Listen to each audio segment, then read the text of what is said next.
Winter in the Alps is not merely a season. It is a language of stone, snow, and silence. When mountains turn white and passes close their eyes, villagers retreat into stone cottages whose walls are thicker than memory and whose hearths speak more warmly than words. Here, life is written in wool and milk, in firewood stacks, in quiet faith that the storm will pass if one remains steady. Alpine winters are not survived with grandeur but with careful patience. Flocks that once grazed high meadows in summer now fill low barns with their slow breath, each animal a keeper of warmth as much as of wool and milk. Cheese cellars hum with the patient chemistry of time, wheels stacked in shadow, ripening under hands that turn and brush them with salt, each wheel a promise of spring. Cottages stand like carved patience on slopes, their roofs weighted with stone so wind cannot steal them, their chimneys whispering into the white. Inside, bread is baked, yarn is spun, wood is whittled into tools and handles.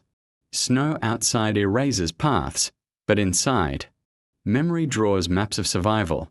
Which log burns longest, which you lambed early, which shelf of cheese must be eaten first.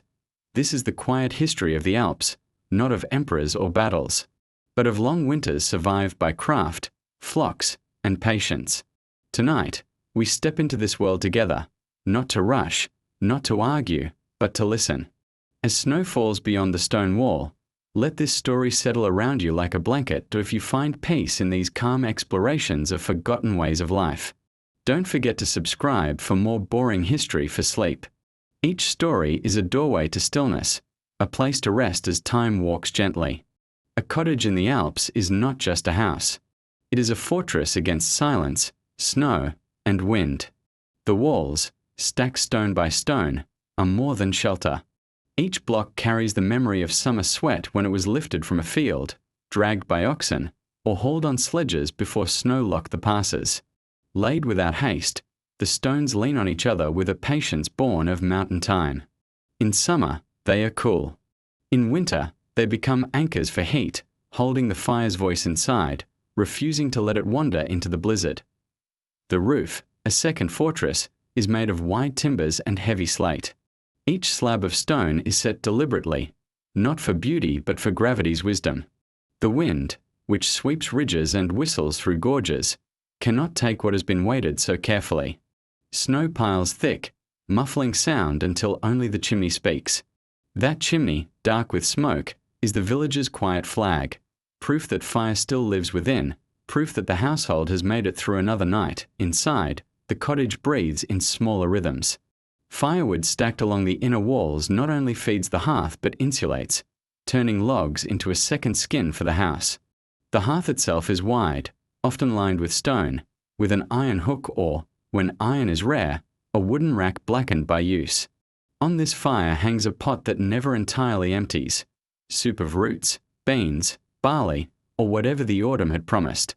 Into this soup go small gifts of winter, a spoon of fat, a sliver of dried meat, a pinch of herbs that smell like July even in January. Windows are narrow, built to refuse the storm. They frame the snow in tight slices, so that the blinding white outside becomes a quiet painting instead of an enemy. Light inside is golden, thickened by smoke and oil lamps. Shadows pool in the corners, and on long nights, the spinning wheel hums there, its rhythm as steady as breath. Wool, spun from flocks kept close in the barns, becomes thread, then cloth, then warmth. Each thread is a promise against cold, every garment a map of survival written by hand. The silence of Alpine winter is not empty but full. It holds the creak of timbers, the sigh of settling snow, the crack of fire, the distant bell of a sheep in the barn. Outside, storms erase trails and redraw ridges. Inside, memory keeps orientation. The old tell stories of winters past, of avalanches avoided, of nights when the fire nearly died. Children fall asleep to these stories, their dreams folded into the same fabric as the cottage itself: stone, wool, smoke, and patience. Life here is not grand, yet it is exact. The stone cottage is proof that a family has learned the mountain's rules. Not to fight winter, but to wait with it. To keep warm, to keep close, to keep enough. Every block of stone, every log of firewood, every stitch in wool is part of this long conversation with the cold. And in that conversation, the house always answers, "We are still here." In the Alps, animals are winter's second half. Barns stand shoulder to shoulder with a cottage, sharing a wall so warmth can pass through stone like a quiet agreement. When the high pastures shut their green books, sheep and goats return on familiar paths, bells answering the slope with soft punctuation. Inside, stalls are narrow and kind, wood rubbed smooth by years of backs and horns. Hay nets tied where mouths can reach without waste. Troughs carved from timber whose grain still remembers forest shade. Heat rises from bodies and settles in rafters, a weather of its own. The floor is laid with straw that turns breath and fodder into a slow, useful warmth. Each morning, the bedding is forked aside and refreshed. Each evening, the loft above yields flakes of hay that fall like summer saved. Children learn the grammar of fodder, first cut for depth of winter, second cut for milk, sweepings for the old you who chews slowly and looks at you as if counting, milk keeps the clock. Twice a day, hands speak a fluent rhythm, strip, squeeze, rest, steam unscrolling from pails into air cold enough to listen. The milk is walked to the stone room where shelves hold wooden molds and copper pots. Rennet, salt, and patience do their arithmetic. Curds gather like small clouds and are pressed under stones that once kept roofs honest.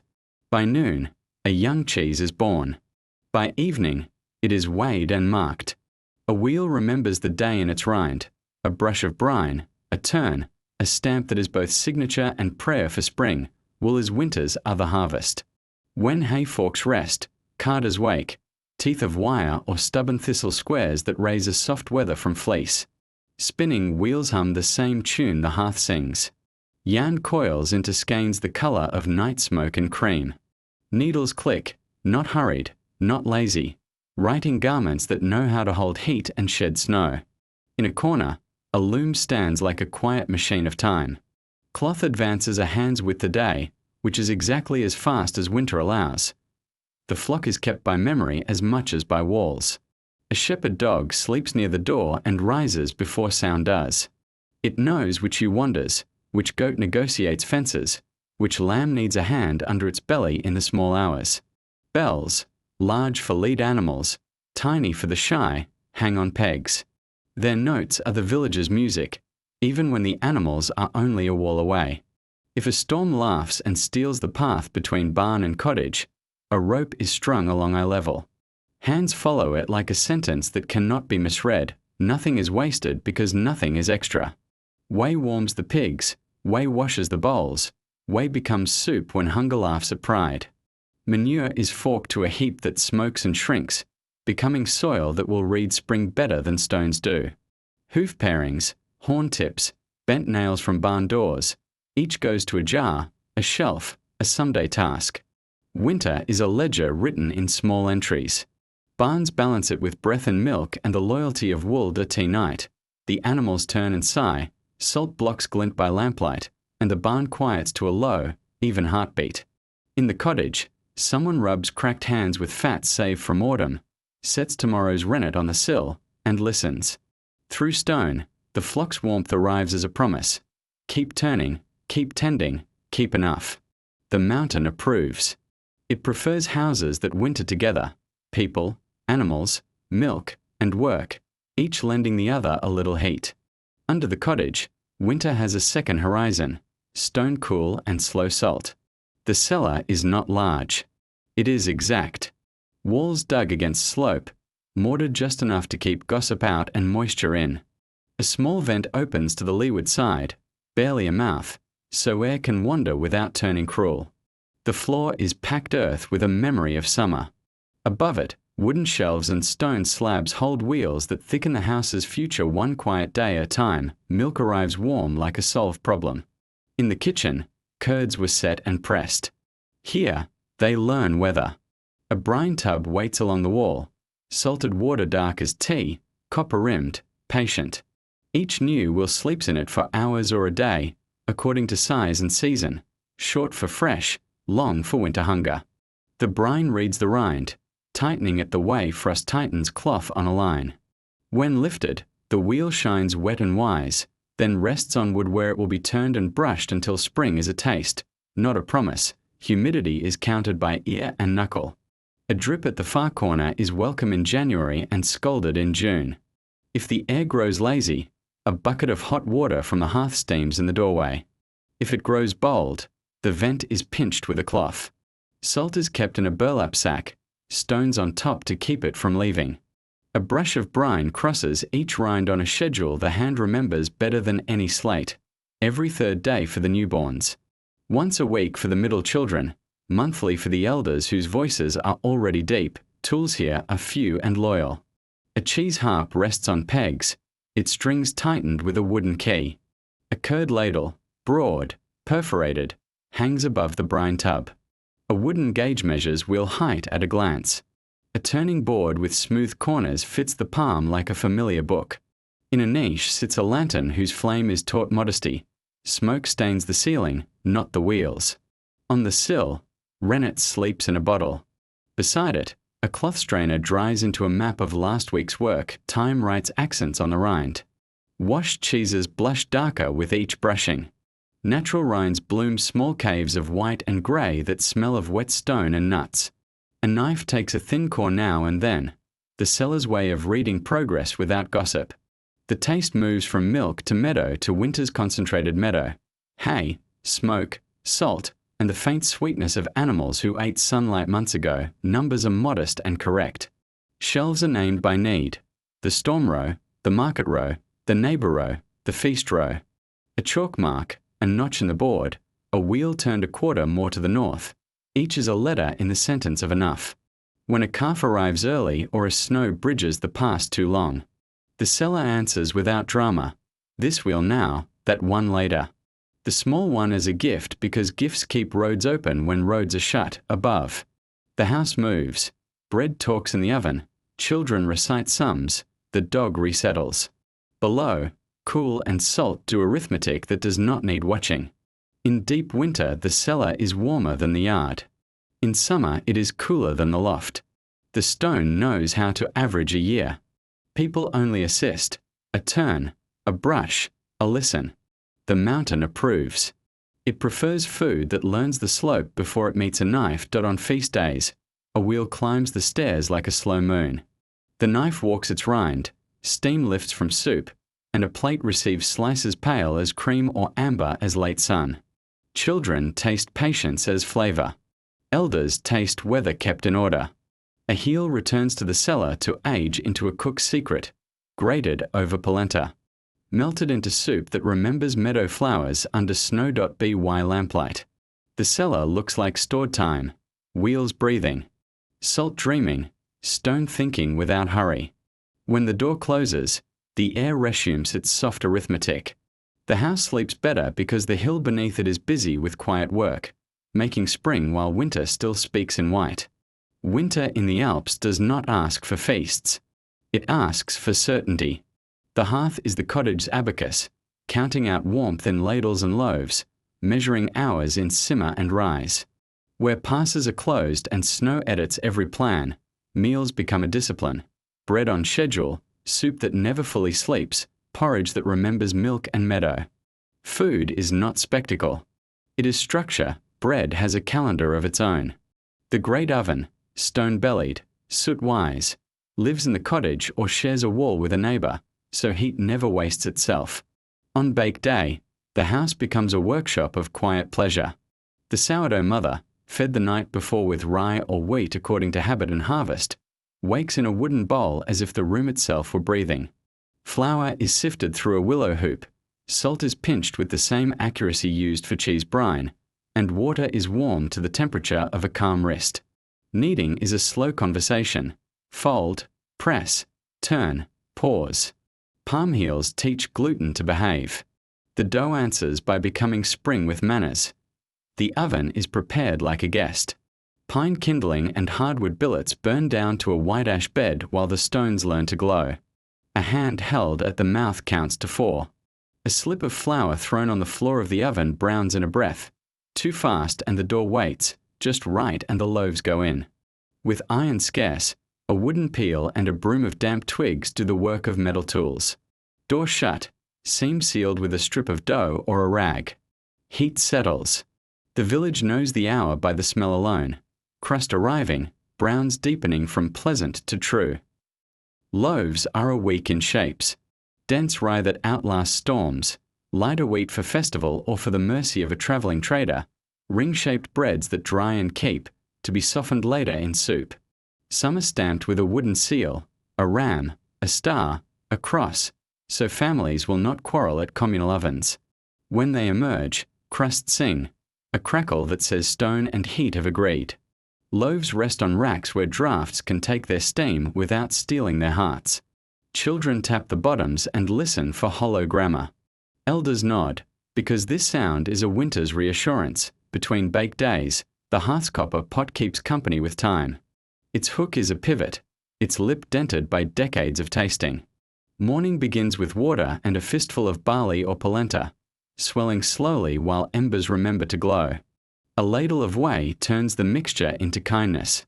A slip of lard gives it authority. A splash of milk from the first pail writes generosity across the bowl. At noon, what remains is reborn, sliced and pan-fried, or drowned in broth with a shaving of Cellar cheese. Nothing ends at a single meal. Everything travels. Soup is the hearth's longest sentence. It is never empty, and never entirely full. Root vegetables, turnips, carrots, beets, arrive speckled with cellar earth and leave it behind in the wash water that will later visit the pigs. Dried mushrooms from summer lines lend their forest accent. Beans rescue appetite from boredom. A heel of bread thickens a thin day. A heel of cheese perfumes a grim one.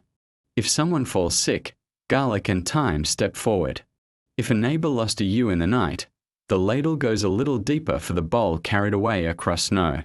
The soup remembers every kindness and repeats it in flavor. Small tasks orbit the pot like planets. Herb bundles, sage, savory, laurel bought dear and hoarded, hang in a warm shadow. A grater board waits for the firm cheeses that turn dinner into celebration with a few strokes. A wooden salt box with a sliding lid and a nail-scratch tally ensures no handful is foolish. A hot stone is lowered into a bucket for washing up when fuel is shy and water must be disciplined into warmth. Even the kettle has a place and a temperament, slightly off-center, so it steams without arguing and pours without tantrum. Hunger teaches timing. After barn work, the pot is asked for spoonable comfort. After woodcutting, it must be thicker, saltier, warmer. Children are fed early and advised towards sleep with a story about summer cows climbing to high pasture, bells swinging like moons. Adults eat later, stretching the conversation as if it were wool. News of weather, avalanche rumors, the trader's calendar, the saint's day coming that will allow singing even if roads are closed. The hearth is the village's smallest square. It hosts more agreements than any chapel, pans and irons a few, so each has many jobs. A blackened skillet fries polenta cakes in the morning and apples in the evening. A trivet keeps pots at correct distances. A slow circle for stew, a hard heat for water, a far corner for drying mittens. Where metal spits and grills are rare, a green willow stick makes a perfect skewer. Where griddles are absent, a flat stone dressed with flour becomes a bread slate. The rule is the same as at the barn and cheese cellar. Care instead of plenty. Iron the deep cold. Spice is memory. A shred of nutmeg kept from order markets, a peppercorn stowed like treasure, a leaf of bay. These are less flavor than permission to believe spring will return. A small jar of dried lemon peel lives near the salt. Once a week, a corner is shaved, and the kitchen becomes briefly maritime, as if a southern port had exhaled in the chimney. Children close their eyes and pretend the snow outside is foam. Waste, as always, is not invited. Crusts become broth thickeners. Porridge crusts are sliced thin and toasted, then softened in milk. Poor man's cake, delicious because work is delicious. Bones work twice, thrice, then go to the compost where they will someday be carrots. Ash warms dishwater. Ash paste scours pots that never met sand. Onion skins dye linen thread. The last spoonful of soup rinses the bowl and returns as the first flavor of tomorrow day tea night. The hearth lowers its voice. The copper pot slides to the edge. Embers are tucked under ash like a child under blankets. The trammel hook is lifted one notch so no one bumps it in the dark. The wooden ladle rests on its peg, edge clean, handle oiled by use. On the table, a cloth covers tomorrow's sponge, whispering yeast's tiny secrets into flour. The room smells of smoke and broth, wool and crust. The windows frame snow that has stopped falling in order to listen. Morning comes, always, eventually, and the hearth proves that food is the house's strategy, not its pastime. Loaves wrapped in linen exchange their night cool for slices. The pot breathes. Tea scalds the cold. A heel of cheese winks from a board. The day may bring avalanche thunder or sun on blue, a broken binding or a birth, a visitor with wire and news or only silence. All are manageable because the hearth has done its arithmetic correctly. Enough to begin, enough to continue, enough to share. Winter in the Alps teaches two alphabets, one written on roofs, one written on slopes. The first keeps houses honest. The second keeps families whole. A village survives by reading both, snow load and wind drift, cornice and shadow line, hard crust and soft hour, and by arranging its days so that danger becomes work rather than surprise. Roofs are not decorations. They are agreements with gravity. Timbers are set thick and low, eaves pushed long to throw drip beyond walls, slate weighted so wind must argue in essays, not shouts. After each big fall, the village steps out with roof rakes and ropes. A line is tied to a waist and to a buried pick so that no one rides the slide they've just created. Snow is cut in blocks like bread, eased down to the lee side where it will melt without rethinking the wall. Icicles chime their protest and then give up. Gutters are simple troughs, not ambitions. Paths ask for rehearsal before need. Between cottage and barn hangs a guide rope at shoulder height. Knots every few steps so a palm can count even when eyes forget. The line brushes a post by the door, a habit that keeps a hand warm and honest. After a night of wind, someone walks the first pass with snowshoes so drifts learn where to thin. Later feet follow the groove, boots turning the path into a low-walled corridor that remembers for weeks. A child is promoted to rope keeper and goes out with a scraper to free knots from ice. A small office, a serious pride. Avalanche knowledge is local and inherited. Each slope has a name and a mood. The old slide, the waiting field, the singing face. Men and women read the loudness of silence, the way trees lean, the shine where sun polished crust into danger. The rule is short, early is safe, late is loud. Travel happens at blue dawn, when snow is hard and snowshoes waste no forgiveness. If warmth arrives too suddenly, errands shrink to rope length and quiet tasks indoors. Pride is the mountain's favorite meal. The village starves it, wind writes notes across the day. A feathered snow on the ridge means cornices are thinking about being brave. No one walks under a thinking cornice. A plume from a crest means lee slopes are loaded like bad shelves. A hollow wump underfoot means layers have stopped being friends. The foot retreats and the plan changes. In a good year, these readings feed only caution. In a bad year, they govern funerals. The knowledge is never hoarded. Children learn it with their letters. Strangers are told it before they are told the path to the spring. Wood stacks a topography at waist height. Along the south wall, a long, low ridge of split logs drinks sun and breathes it back into rooms. Each piece is cross-laid for air, roofed with a strip of bark so thaw won't mock it. The ends of stacks face alleys like short cliffs, their shadows measuring time. A round of knotty fir is kept as kindling insurance, a private sun for days that forget their own. Storm protocol is simple and repeated until it feels like song.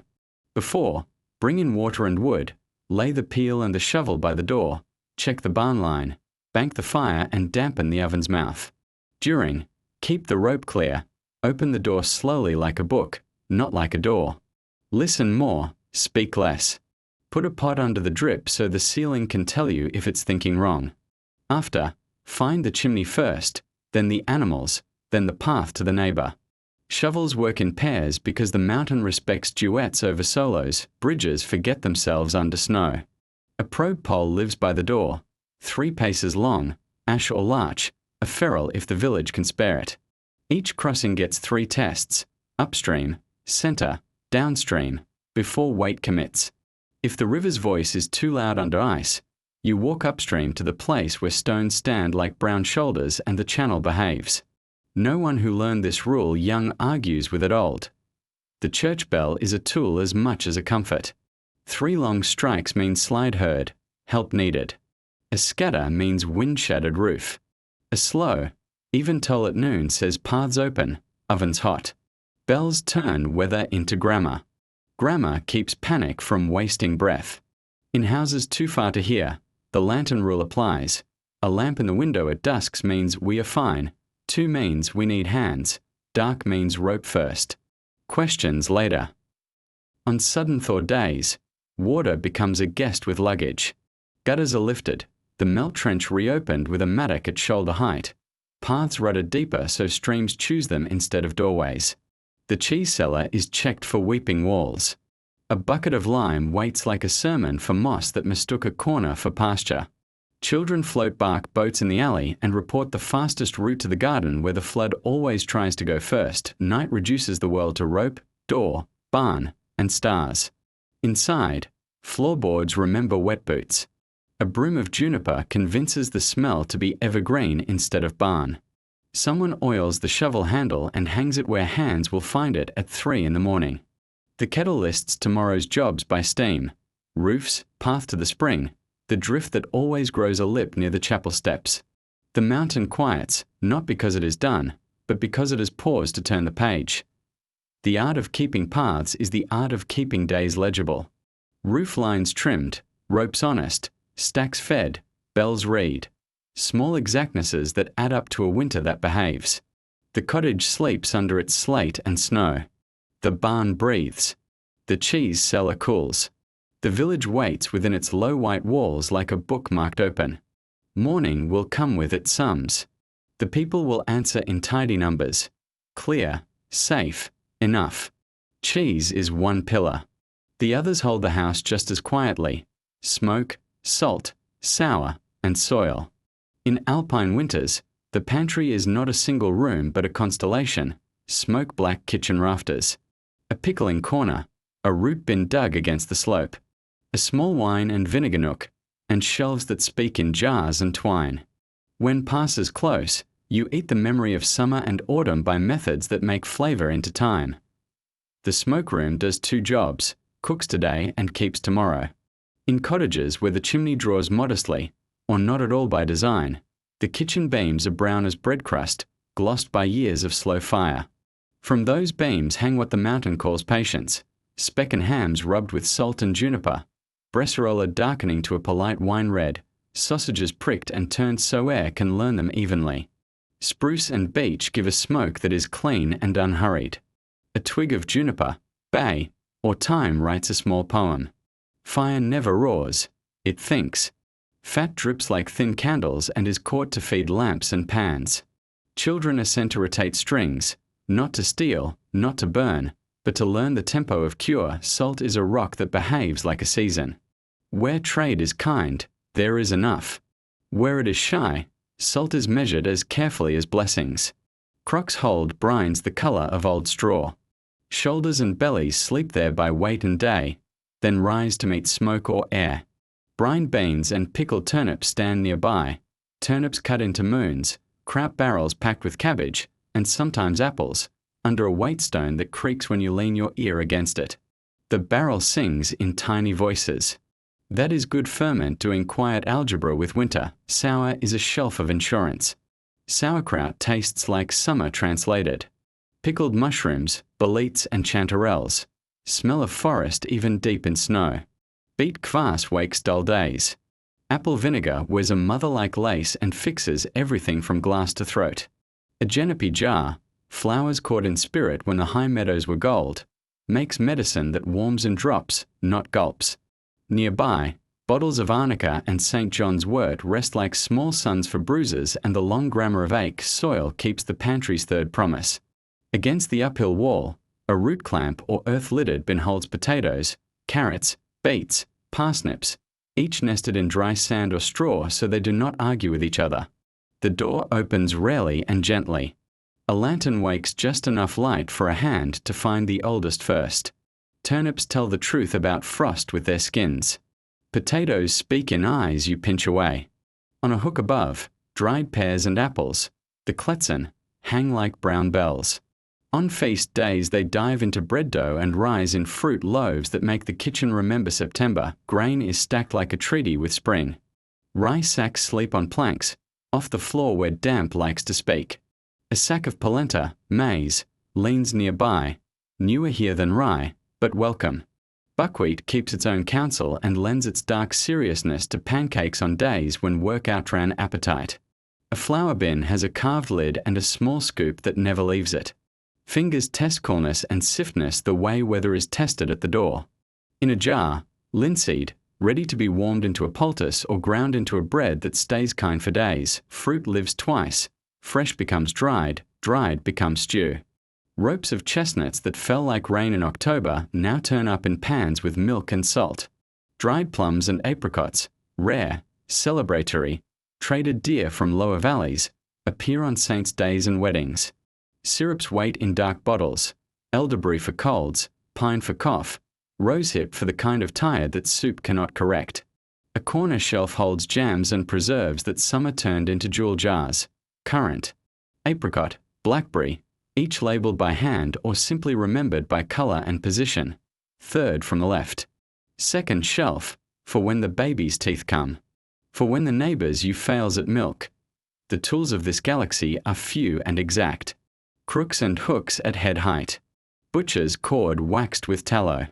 Netted bags for onions and garlic where air can read them. A kraut stomper worn smooth by years. A brining paddle with a notch for tasting. A piercing fork that tells air to enter sausages without boast. On a peg hangs a cheesecloth that strains broth, presses curd, and becomes bandage when mountains remind people what stone can do. The scales, if a house owns them, are less important than palms and memory. 2 handfuls of salt per crock. 2 pinches per pot, a weight stone that feels like a winter's worth. Work has a clock separate from bells. Mondays may be for wash and turning cheeses. Tuesdays for kraut and barrels. A smoke day every third afternoon if the air sits well. Slaughtering is a village choreography governed by temperature and moon. Quick, clean, grateful. Nothing is discarded. Everything finds a verb. Blood becomes sausage, bones broth, fat light and warmth, skins lashings and shoes. The pantry is a school in verbs more than nouns.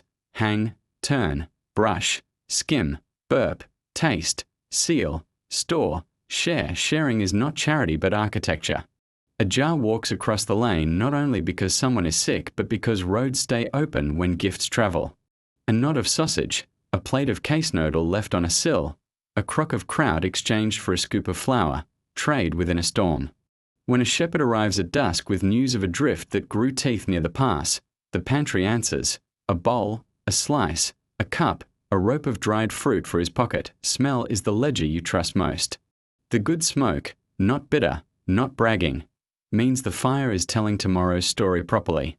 The bright sour at the barrel means the crowd is breathing.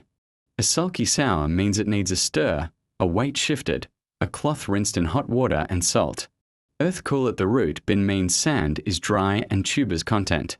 The sweet high note in the dried pear hook means feast is coming even if the calendar forgot to iron the worst weather. The pantry keeps conversation lively. A sauerkraut crock that pops and hisses as if gossiping. A ham string that creaks a little like a door in a friendly house. A jar that clinks its lid as temperatures argue outside. While the wind combs the ridge and hedges write their white calligraphy along alleys, you can stand in the pantry doorway and hear spring being made without hurry. It is made of salt and smoke, of sour and soil, of method and modest spice, of memory that turns work into flavour at a tea table. All this patience becomes quiet abundance. A ladle of barley soup brightened with kraut, a heel of rye with fat and a curl of smoked meat, a dish of polenta under a snowfall of grated rind cheese, a stewed pear that tastes like wood smoke and September. Nothing dazzles. Everything agrees. The cottage exhales. The mountain, for a minute, feels like a guest who has taken off its heavy coat. You slept through the storm because the pantry stayed awake. If the barn is winter's second half, the wool room is its library. Here, the flock summer grass becomes thread, and thread becomes whether you can wear. The work is unhurried and always in season. While snow edits the lanes and the oven counts bread hours. Hands sort fleece, card clouds, spin rivers, and weave paths of warmth that will cross the high pastures when the world turns green again. Wool begins as story, not fibre. Each fleece is skirted on a clean board, burrs pulled, dung locks cut away, guard hairs teased aside. Coarser belly wool goes to felt and boot liners. Soft shoulder and flank become yarn meant for skin. A basket keeps lanolin-rich odds for salves. Another collects the long, stubborn staples that excel at warp. Even the crumbs of fibre, the no of the day, are saved for stuffing, kindling, and patching the joints of doors that winter has taught to whisper, carding raises a small storm. Where iron teeth are scarce, thistle cards or teasels are bound to slats. Where trade has been generous, a pair of wire brushes live on a peg with a respectful gap between them. Locks are fed from one end and lifted from the other until they lie like obedient weather. Rolags roll from the cards like little clouds you could pocket. Children learn to make them the length of a hand and the thickness of a thumb, not by ruler, by rhythm. The room hums, card draw, card draw. A kettle answers from the hearth. Snow hisses briefly on the sill and becomes water for tea the colour of straw. The wheel speaks the grammar of twist. A slow treadle and a steady draft teach fibres to agree. Fingers pinch, slide back, and release. Twist races down the draft like a winter rumour, quick and persuasive. For warp, twist is tight and serious. For weft, kinder. A distaff wears unspun wool like a pale sheaf. The spinner's lap learns to be a tidy table. Skeins gather on a nidnoddy, counted by raps and marked with a knot at each 100. Where metal hooks are scarce, a forked hazel stick serves as orifice and friend. Dye is summer saved in steam. In a corner by the door where air is polite, pots live in a parliament of colour. Walnut hulls make browns that read as bark and earth. Onion skins give ambers and straw. Alder and larch cones push towards tea and rust. Lichen whispers old golds when taken carefully and thanked. Trade brings madder, a brick that feels like afternoon, and, once in a while, a story of indigo or woad, a rare sky the mountain hardly believes. Alum, when available, is treated like a sacrament. In lean years, stale urine or sour whey helps dyes marry fibre with less pride, more patience. Skeins are wetted, warmed, introduced to colour, then lifted to air where wind decides how strong the day will be. A vinegar finish keeps the peace between hue and hand. Weaving turns hours into cloth the way snow turns hills into slopes, quietly, with pressure and repetition. A four-shaft loom, or simpler, stands like a gate between work and warmth. Warps are beamed with prayers and proverbs. Heddles carry the villagers' counting songs, over, under, lift, lay. Loden cloth is the winter's favourite trick. Wool woven stout, then fulled, soaped, stomped, shocked with heat and cold until it felts into a weather skin. Cloaks cut from loden hang like portable roofs. Jackets keep out sleet without shouting. Where linen hides in chests and silk in rumours, boiled wool becomes the alphabet of everyday. Knitting sits nearer the lamp, a quieter loom for laps. Needles, bone, boxwood, or the rare steel pair, click like mild rain on slate. Socks for narrow boots, leg warmers for cowherds, mittens with palms that know rains, caps that turn frost into decoration. Patterns travel without paper. Peasant ribs, broken seed, small crosses, star fields borrowed from the chapel ceiling. A darning mushroom waits in a basket. Heels are not sins but places where walking leaves its proof. Holes learn to be history stitched in circles. Cloth keeps accounts with weather and work. Shawls widen the hearth's reach to door and yard. Gaiters argue successfully with knee-deep nights. Aprons take the stains that would have become memory on a dress. A felted pad, just a palm's worth, turns a wooden yoke kind. Another lives under a pail to quiet rattle and chide a floor into good manners. Wool pads line barn collars. Warm squares greet the first lamb in a box near the stove where life steam and kitchen steam are cousins. Mordants and moths teach preventive habits. Skeins destined for storage are smoked lightly near juniper. Chests hold soft bundles of hayflower, tansy, wormwood, to discourage small teeth. A cedar splinter or juniper twig gets tucked between folded cloaks. Cloth is aired in blue mornings, not noon glare. Sun is a friend who visits briefly and never packs a bag. In spring, garments are mended to leave no winter unanswered. Elbows patched with elbow. Knees with knee, grain for grain, like for like, so cloth remembers what work feels like where it has been working. Tools are few and respected. A weaver's sword burnished to a butter sheen beats weft true.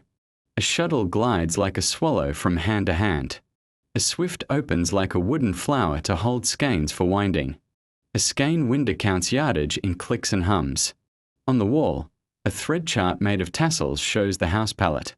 Beside it, a strip of loden carries patches of every year's cloth. A family of winters hung in order, songs are tools too. Children walk the cloth, or its Alpine cousin, with palms and feet. Chanting beats so pressure comes even and friendship does not fray. Elders sing one-line work, psalms hardly louder than breath. The treadle answers in time. A storm may bully the eaves, but the wool room sets its own weather. Warm, saturated, rhythmic. Distribution follows need before pride. First socks go to the woodcutter. First mitts to the shepherd. First shawl to the mother with a nursing baby. First cloak to the oldest back that still insists on shoveling paths at dawn. Trade waits its turn. A length of undyed loden for salt, a pair of patterned stockings for a tin of needles, a felt hat for 3 hands on roof day. Appointments are made in cloth as often as they are made in words. At dusk, skeins hang like fruit in winter. The wheel dozes. The loom is covered with a sheet that remembers dust as an opponent. A pan of dye cools to a secret. On a peg, a half-knit mitten keeps the evening's last sentence for morning. The house smells of sheep and smoke, alum and tea, snow and steam, the bouquet of making whether you can carry. Outside, the mountain puts on blue. Inside, a folded cloak holds off everything that must wait until spring. When passes close, the village turns inward to wood and repair. Winter carpentry is not the show of summer barns and balconies. It is quiet exactness at the bench, runners that must read snow, handles that must forgive cold hands, joints that hold because pride does not. The cottage becomes a workshop after evening chores. Shavings make their light, curled drift along the floor, and tools speak in a language of grain, bevel, and patience. Sledges are winter shoes. Their runners begin as straight ash or beech, split, planed, then coaxed into curve over steam from a kettle or the low mouth of the oven after bake day. The bend is modest, a promise, not a brag, so it rides crust without biting and climbs ruts without sulking. Undersides are trued with a spoke shave and a small cabinet scraper. A thin meal of tallow and beeswax is rubbed on, soot darkened to last, then buffed with a scrap of wool until the wood remembers glide. Crossbars are pegged and lashed. Iron, if any, appears only as tiny screws at the wear strip and is counted the way salt is counted. Handles hold the winter. An axe that feeds the oven, a mattock that opens maltrenches, a rake that teaches roofs to be lighter, each is rehafted when the year turns. A haft is carved to the hand that will use it, oval where blisters lie, a thinned neck where swing wants freedom, a shoulder that seats against iron with a wedge that is firm but not cruel. When metal is rare, even the wooden wedge gets a second and third chance, turned, trimmed, reversed, until the eye of the tool admits both weakness and remedy. The last touch is oil, linseed warmed near the hearth, carrying smoke into pores that winter would otherwise steal. Joinery in the Alps respects weight and thaw. Pegs, not nails, where wood must move. Drawboard tenons where timbers argue. Half-laps and sled rails so a crack travels into a decision rather than a disaster.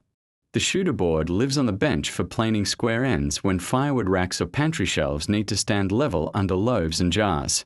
A small frame saw, its blade a debt to the trader's pack, cuts curves for yokes and sled horns.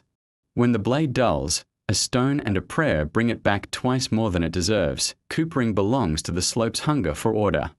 Staves for brine tubs and vinegar barrels are split, not sawn, so grain runs proud and straight.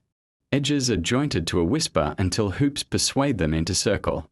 Hoops themselves are hazel or chestnut, steamed and spliced, pinned with a sliver peg where iron would once have winked. A new barrel spends its first days drinking water until it remembers intimacy. Only then does it earn kraut, brine, or young wine. Repairs have a queue, not a heap. A bootlast sits with a stitching clamp for harness mends. A cheese press lever waiting for a new shoulder. A ladle with a split lip clamped and brushed with hide glue. Hide glue is blended at the hearth skirt, never boiling, always thinking, and kept warm beneath a small felt cap that once was a mitten. Along the wall, a birch tar plug softens for seams that prefer smoke to argument, sled lashings, roof drip edges, the stubborn corner of a pantry box. Metal is a visitor and is honoured without superstition.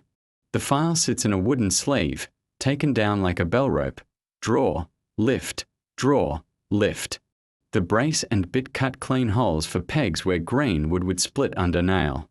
A spar of wire becomes 3 small hooks and a hinge pin, each counted aloud so that neighbours hear the number and can ask later, if need demands. When nothing else will do, a strap of iron becomes the soul of a runner. It is drilled carefully over a lead block and kept short so the wood still does most of the thinking. Children stand at the bench shadow and learn to push shavings without tearing. They are given tasks the size of their hands, pegs to whittle, wedges to trim, cord ends to whip.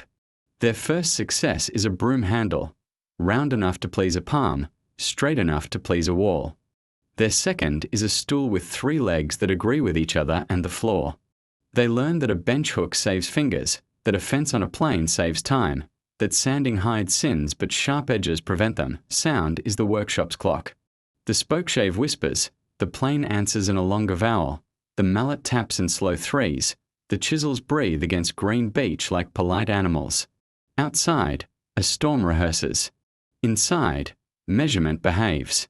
Candles throw small suns along the bench. A fish-fat lamp sits where its ellipse covers not hands but edges. A square is checked against a second square as if humility had a tool. Objects migrate from repair to readiness. The sledge leans near the door with its drag rope coiled and its brake stick tied in reach. The roof rake lives where left hands will find it at dawn without waking the house. A doorbar, ash, not oak. Oak swells in Alpine mood, slides smoother than last year. The bar's rest is lined with felt so midnight does not become louder than sleep. A wooden trunnel bag, pegs sorted by length with chalk marks, hangs beside the brace so a fix never waits on counting day and march. As the sun learns a new angle, edge tools are reviewed like students. Each earns a day with stone and strop, then a coat of oil and a sleeve. Anything that can be sharpened is. Anything that can be mended is. Anything that can be spared becomes neighbourly. A crossbar to the widow's sledge, a new haft for the shepherd who spent his winter in the lambing pen, a door latch for the cellar that swells when snowmelt remembers its underground roots.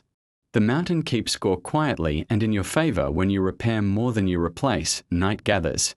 Shavings soften underfoot. Tools return to pegs by story, not by category. Roof things, path things, pantry things. The door bar slides. The lamp is pinched. The last curl of ash wood is fed to the hearth because even scraps should arrive warm to their ending.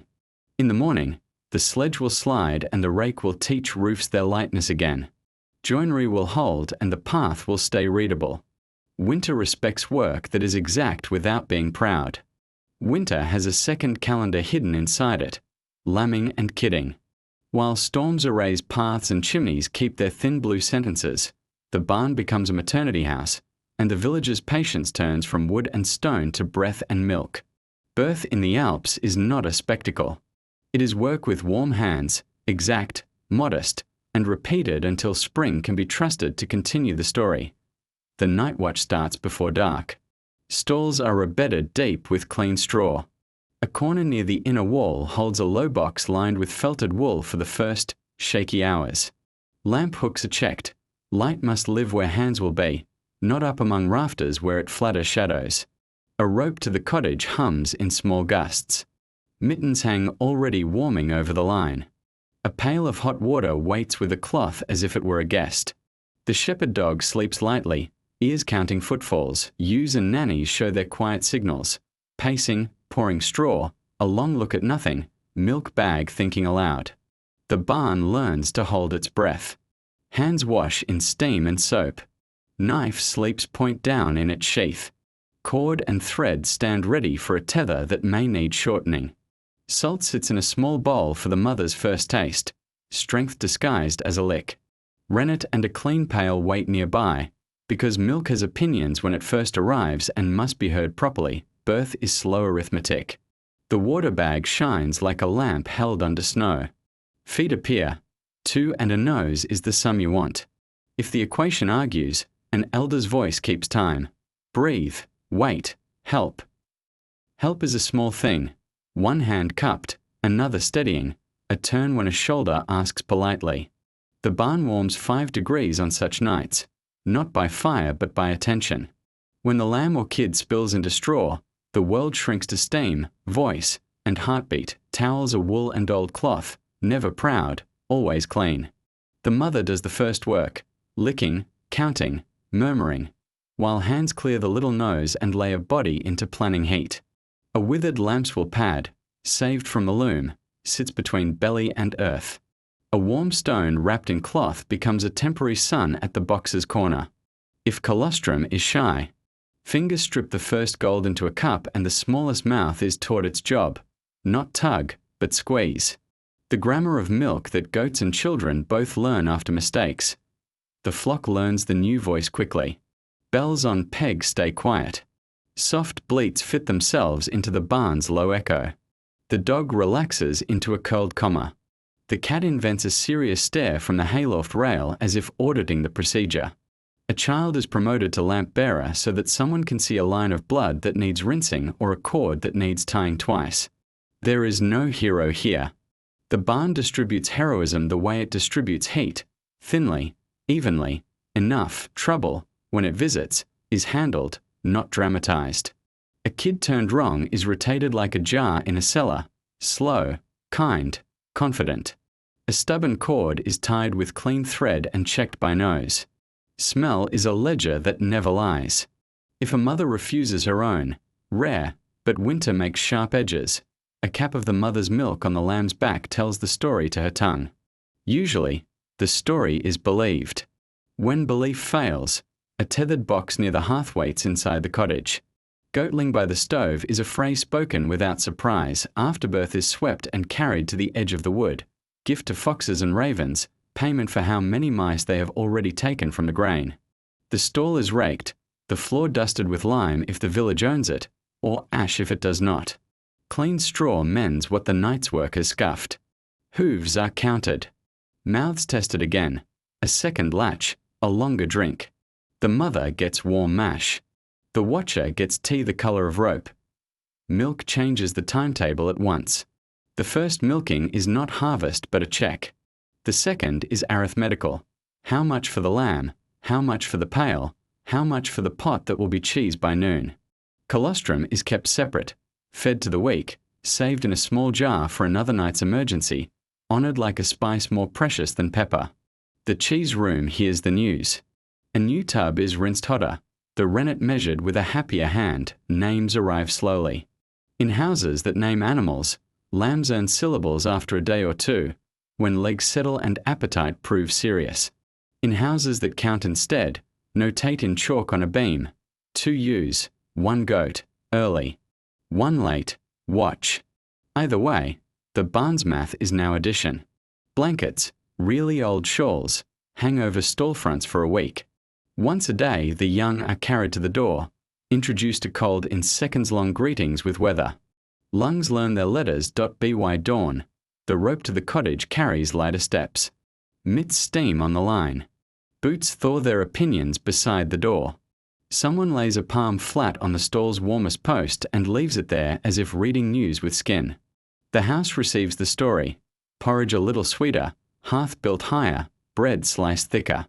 In the cheese cellar, space is made. On the wool room peg, a new square of loden is reserved for the shepherd who has slept on straw. The mountain approves careful births. It has seen enough ruin to know the value of small victories stacked like dry wood. A living lamb is a candle that does not go out when the door opens. A patient kidding is time added to the village.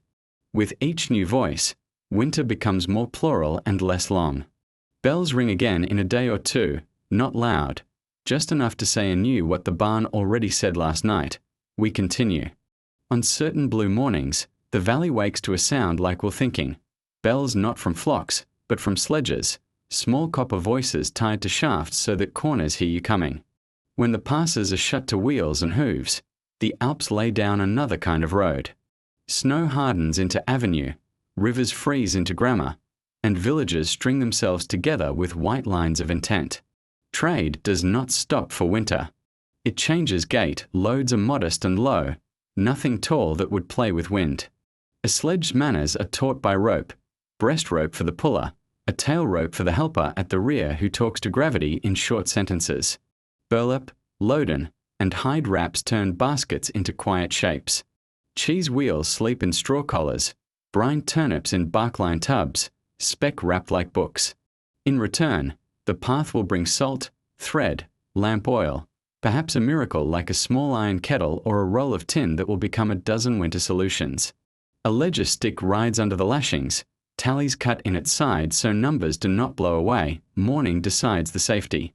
Crust you can hear under the first boot becomes a promise. Crust that sighs means patience, wait an hour or reroute. A probe pole, ash, 3 paces, tests bridges that forgot themselves under snow.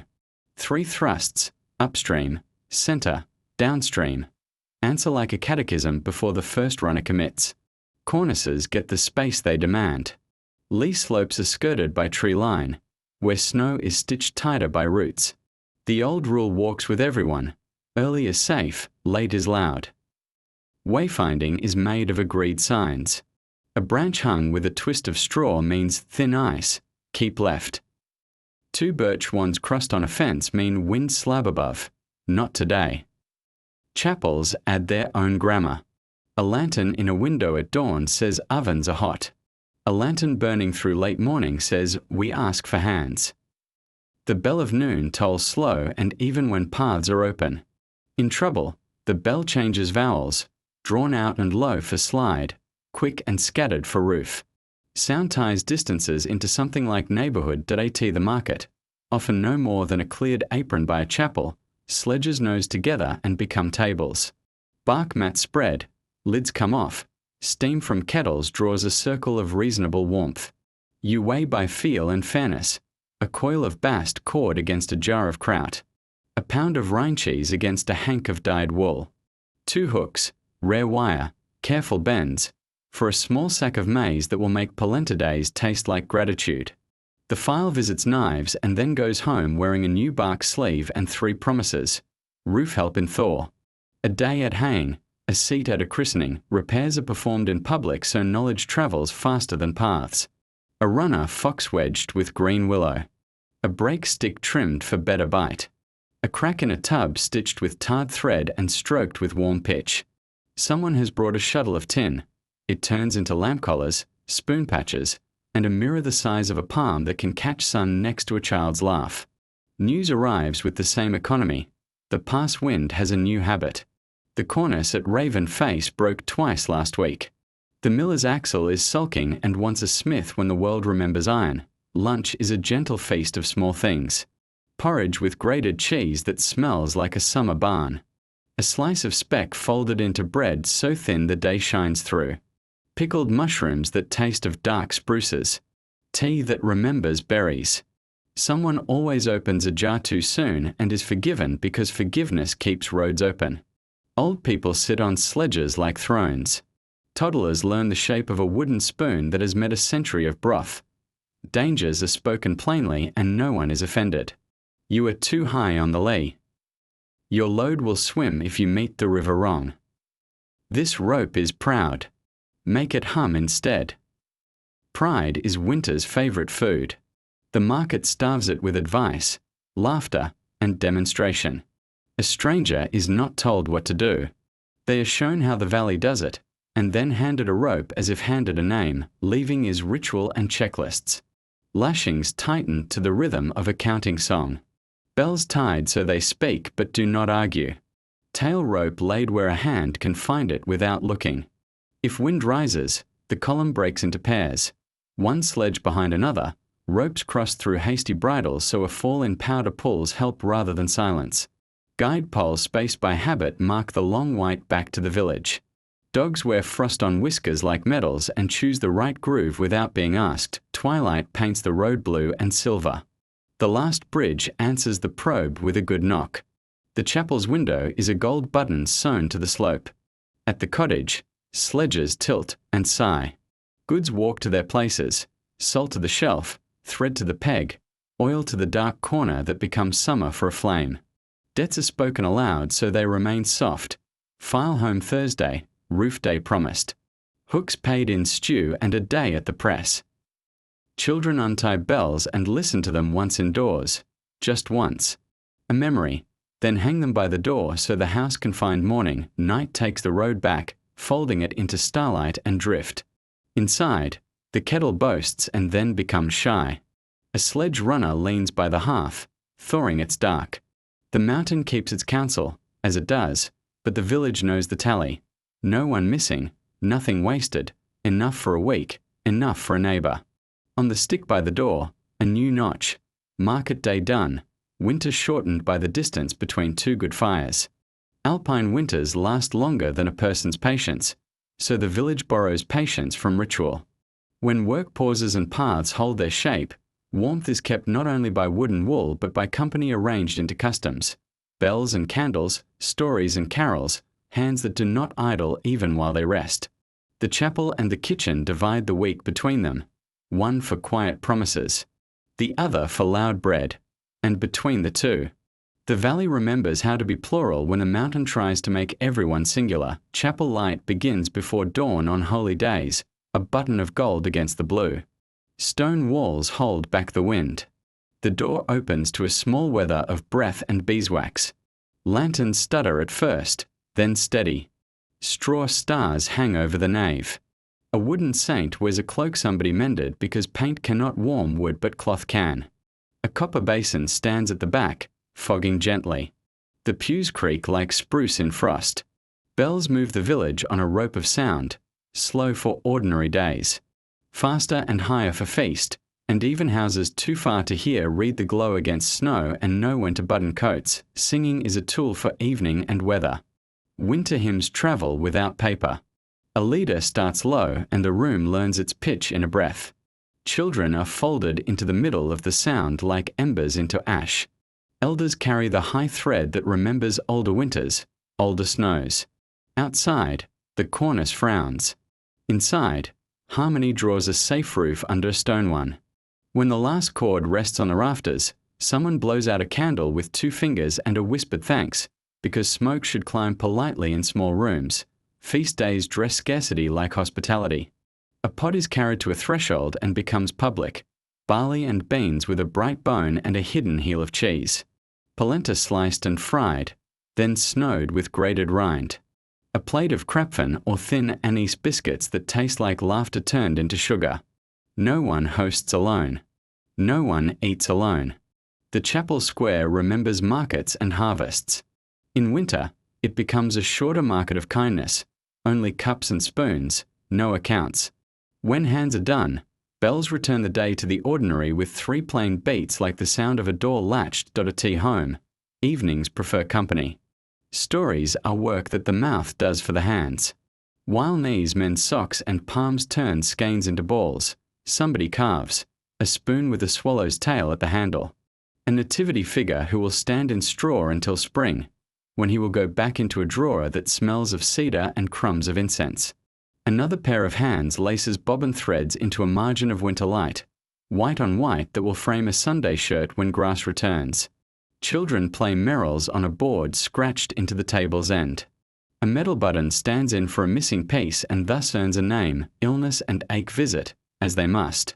The village answers with the cupboard that holds herbs and certainty, thyme and sage for throat and steam, elderflower for fever, arnica oil for ribs that met snow too briskly, genepi for nights when breath worries. A linen compress warms at the hearth skirt, then sits where winter sat too long. Nobody claims miracle. They claim method. Prayer is part of it, not a bargain, a way of measuring time by kindness while the remedy remembers its job. Games keep the grammar of breath. Outside, the brave and elastic shovel alleys into lanes for sleds, then run them under moon and chapel bell, bells on shafts, laughter in plumes. Inside, a fiddle that has seen 4 bridges and 5 owners tries 3 notes and lands on the one that makes feet uncomplicated. The floor learns circles. The benches become walls of applause. Shoes stamp snow into steam. Shawls are unknotted and retied. Even grief finds a respectful chair at the table and leaves lighter, having been handed a spoon and a chorus and not a sermon. The calendar hides private rituals inside the public ones. Some houses keep the habit of marking door lintels with chalk on Epiphany, letters sewn from initials and a quiet plea for safekeeping. Others tie a red thread to a rack in the cheese cellar and cut it at spring thaw because belief lives easiest where it is small and near work. On the first dry morning after a long storm, every house opens a window just a hand's width and feeds the air a crumb of bread. For anyone who is hungry, someone always says to nobody visible. The mountain accepts. It can be kind if you begin first. Order remains the pedagogue behind pleasure. After songs and soup, pegs regain their pegs.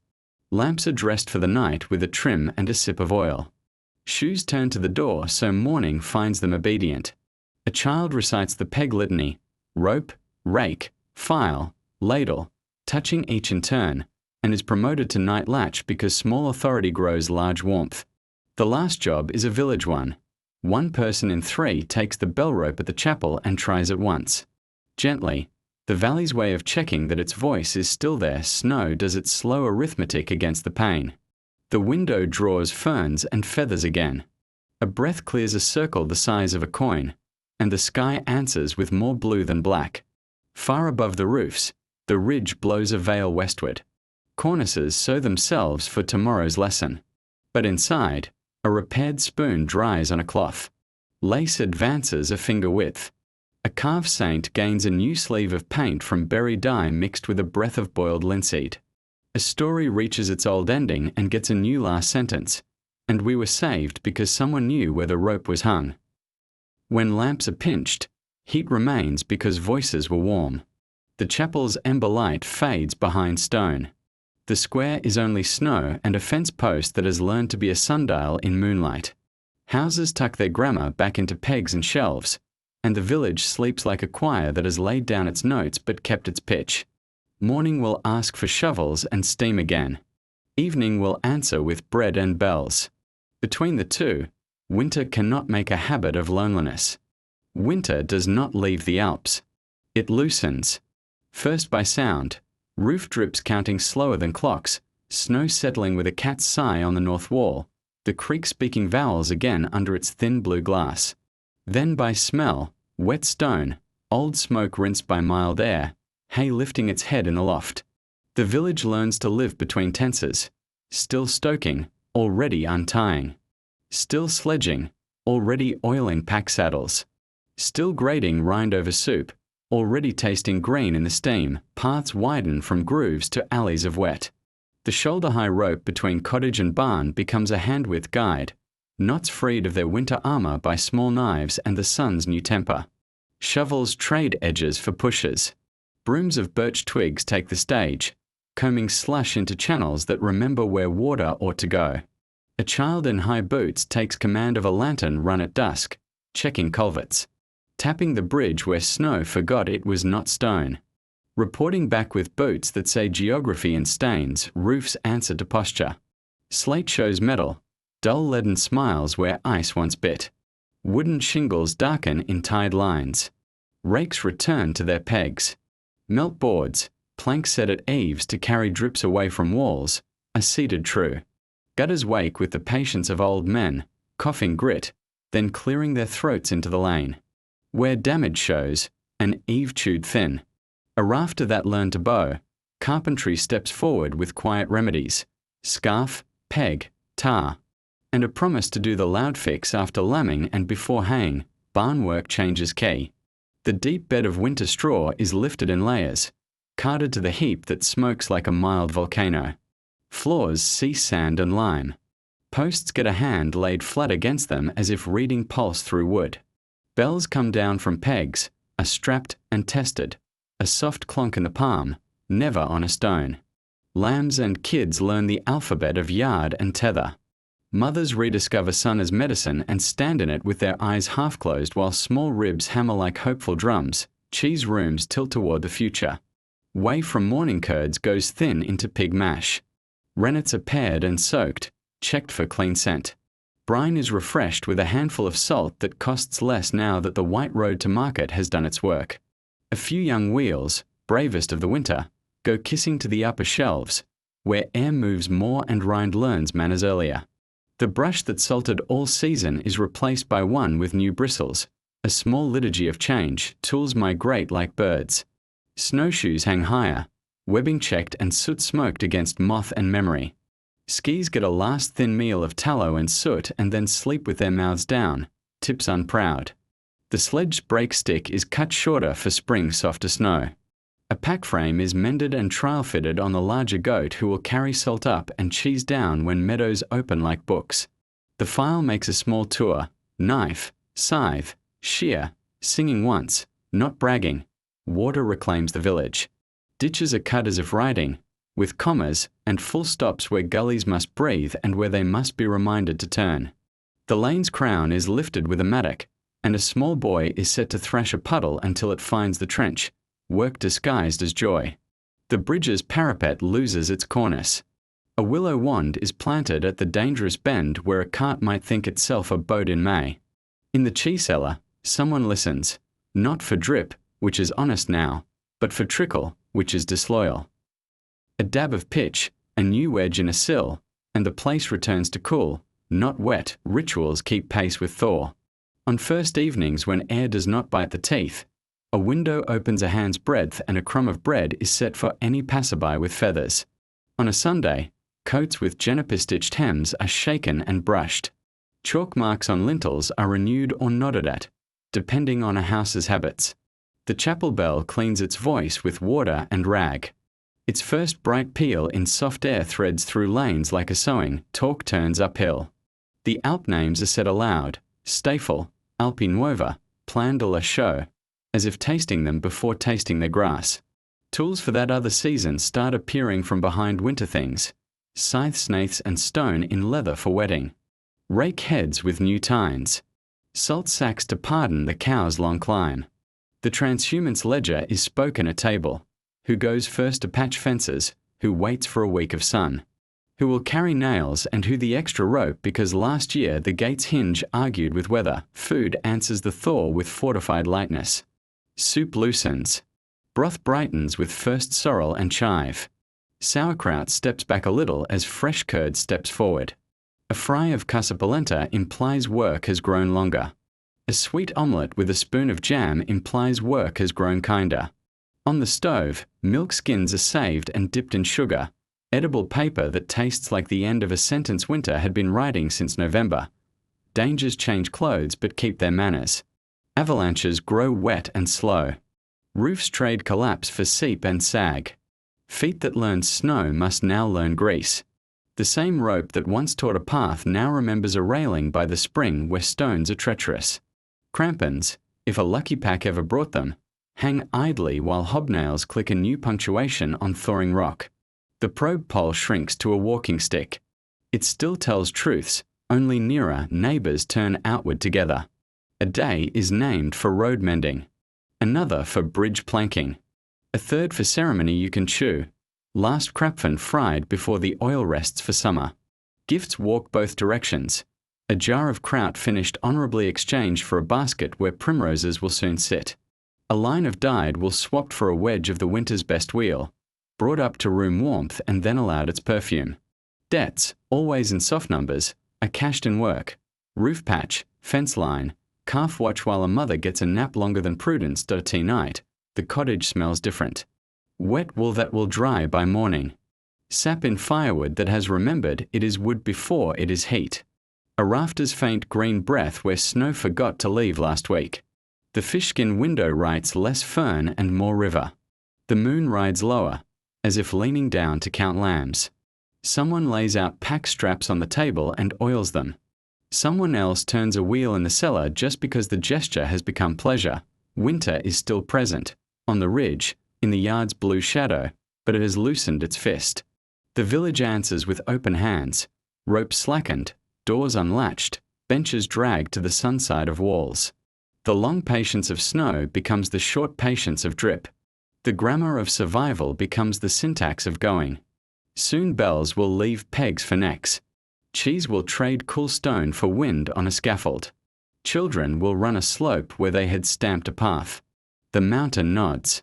It prefers people who do not declare victory, only prepare departure. Spring does not simply arrive in the Alps. It climbs. Meadow by meadow, fence by fence, the valley becomes a staircase of grass, and people follow with flocks the way ink follows ruled lines. This is transhumance, the old migration that trades lanes of snow for paths stitched in flowers. Winter tools go to pegs. Summer kit steps forward. The village lengthens into altitude, and milk learns to walk. Departure begins on a day chosen by grass and weather, not by calendar. Bell straps are oiled and buckled.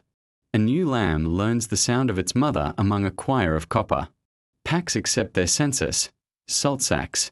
Rennet, curd cloths, a small press, a cauldron black with honest years. A roll of wire for the fence that always forgets one corner.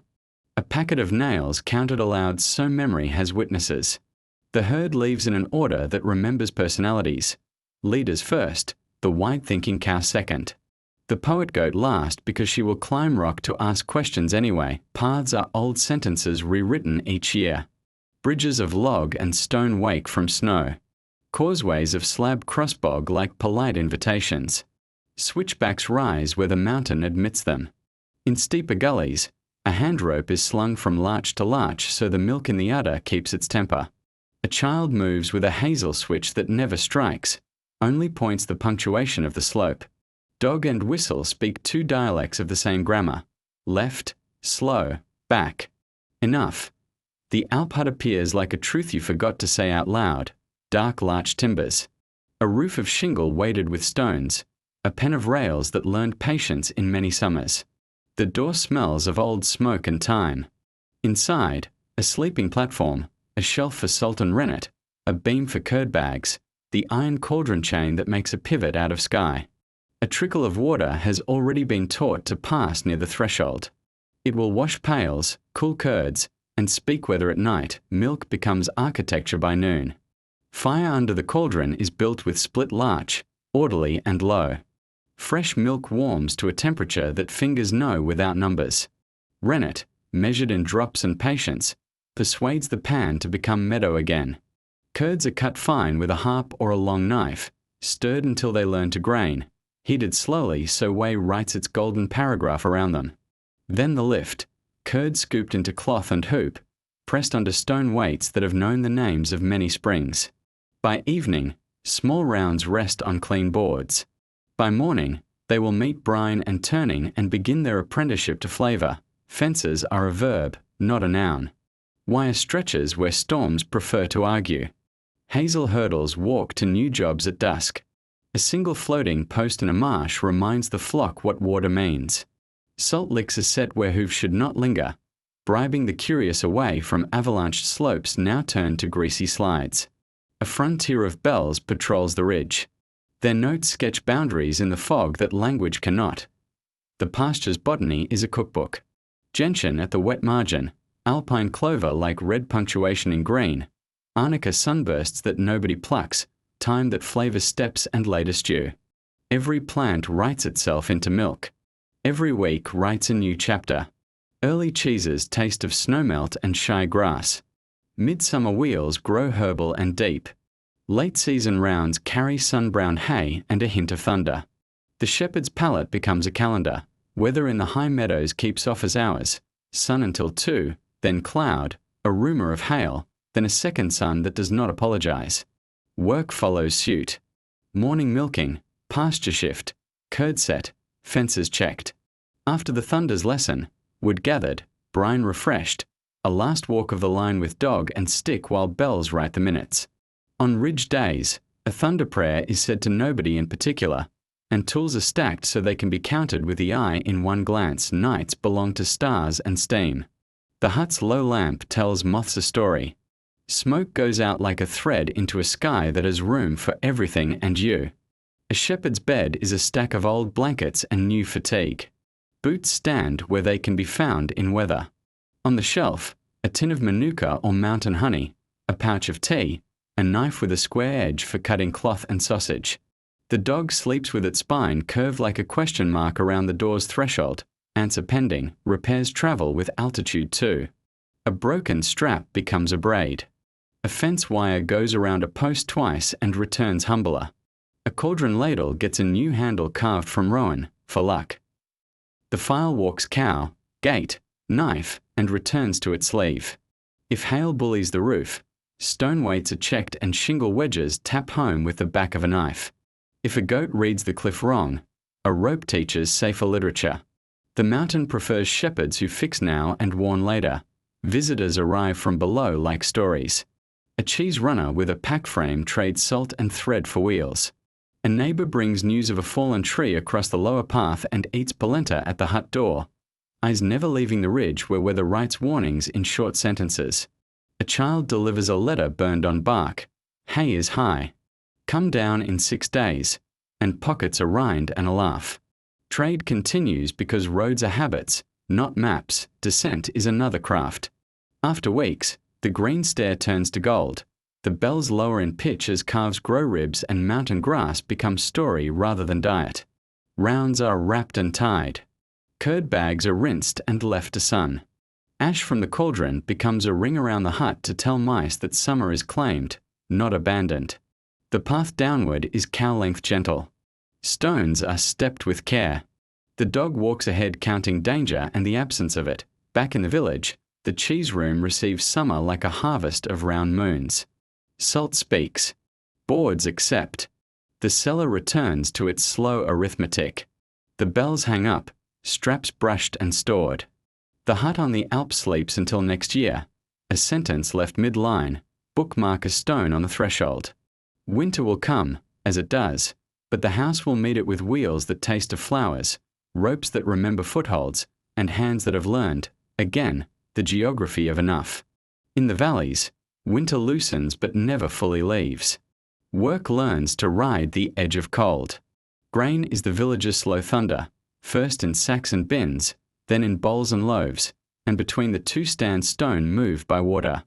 Where passers deny wheels and markets, the mill, large or small, public or family, turns snowmelt into flour, and flour into weeks that behave. Not every house has a mill, but every house has respect for one. The big mill sits where the stream tightens its thoughts, a low building whose roof wears slate like a shrug against weather. A raceway leads water from the brook, under a gateboard that groans like a polite animal, to a wheel or horizontal turbine that prefers honesty to speed. In some hamlets, the wheel is an undershot ladder of paddles, slapping green water into work. Higher up, a horizontal Norse wheel spins unseen, its paddle cups scooping and flinging melt in a dark chamber that hums like a steady hive. The sound is the same grammar, water arguing itself into circles. Inside, the mill is a timber heart. The main shaft hoists its shoulders into gear teeth of wood, each tooth-pegged and shaped by patience. Above, the runner stone floats on a whisper of blue steel or greased leather. Below, the bedstone waits, steady as character. Millstones wear dressed furrows, harps and lands nicked with a miller's chisel. Pattern matched to the grain a hand, rye that enjoys a serious cut. Wheat that prefers a finer persuasion, buckwheat that travels best with stubborn rhythm. A dresser's hammer lives on a peg, its face crosshatched. Once in a long while, the stones are lifted, dressed, and returned like saints with new sermons. Sacks arrive quietly, correctly. Backs and sledges bring rye from the south wall where a winter's sun taught it manners. Buckwheat from a bin that smells like clean barns. A small ration of maize for polenta days. Each sack is read by hand. Coolness, dryness, the absence of rumour that weevils always try to start.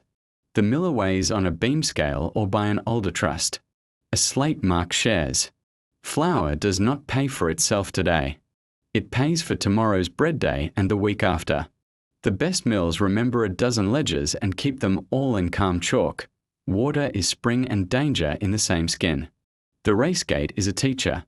Too much and the stones heat their faces and sulk. Too little and the hopper stalls. The miller listens with the back of the neck. A rasp that means the runner has drifted too low. A soft hiss that means the husk is too fast for the grind. A damp day wants more lift. A cold snap wants less. A sudden thaw demands the trash rack at the head race be cleared of sticks and the winter's argument. A boy or girl is sent upstream with a hook and a laugh. They return with a scarf of leaves and the pride of having saved flower from flood. Where water is distant or frozen into uncooperative poetry, houses fall back on querns, 2 stones. 1 palm of labour, a world within arm's reach. The lower stone lives in a shallow box. The upper turns on a wooden pin, a hazel handle guiding circles that teach shoulders to become patience. Between them, handfuls of rye become meal that smells like browning before it meets heat. Children take shifts, 5 minutes for a bowl, learning the difference between force and steadiness. The quern sits near light and talk. Flour is made in company, sifting is a weather of cloth. A willow-hooped sieve stretched with hair-fine mesh lives above a tray. Flour falls snow-soft, bran stays. The bran is not banished.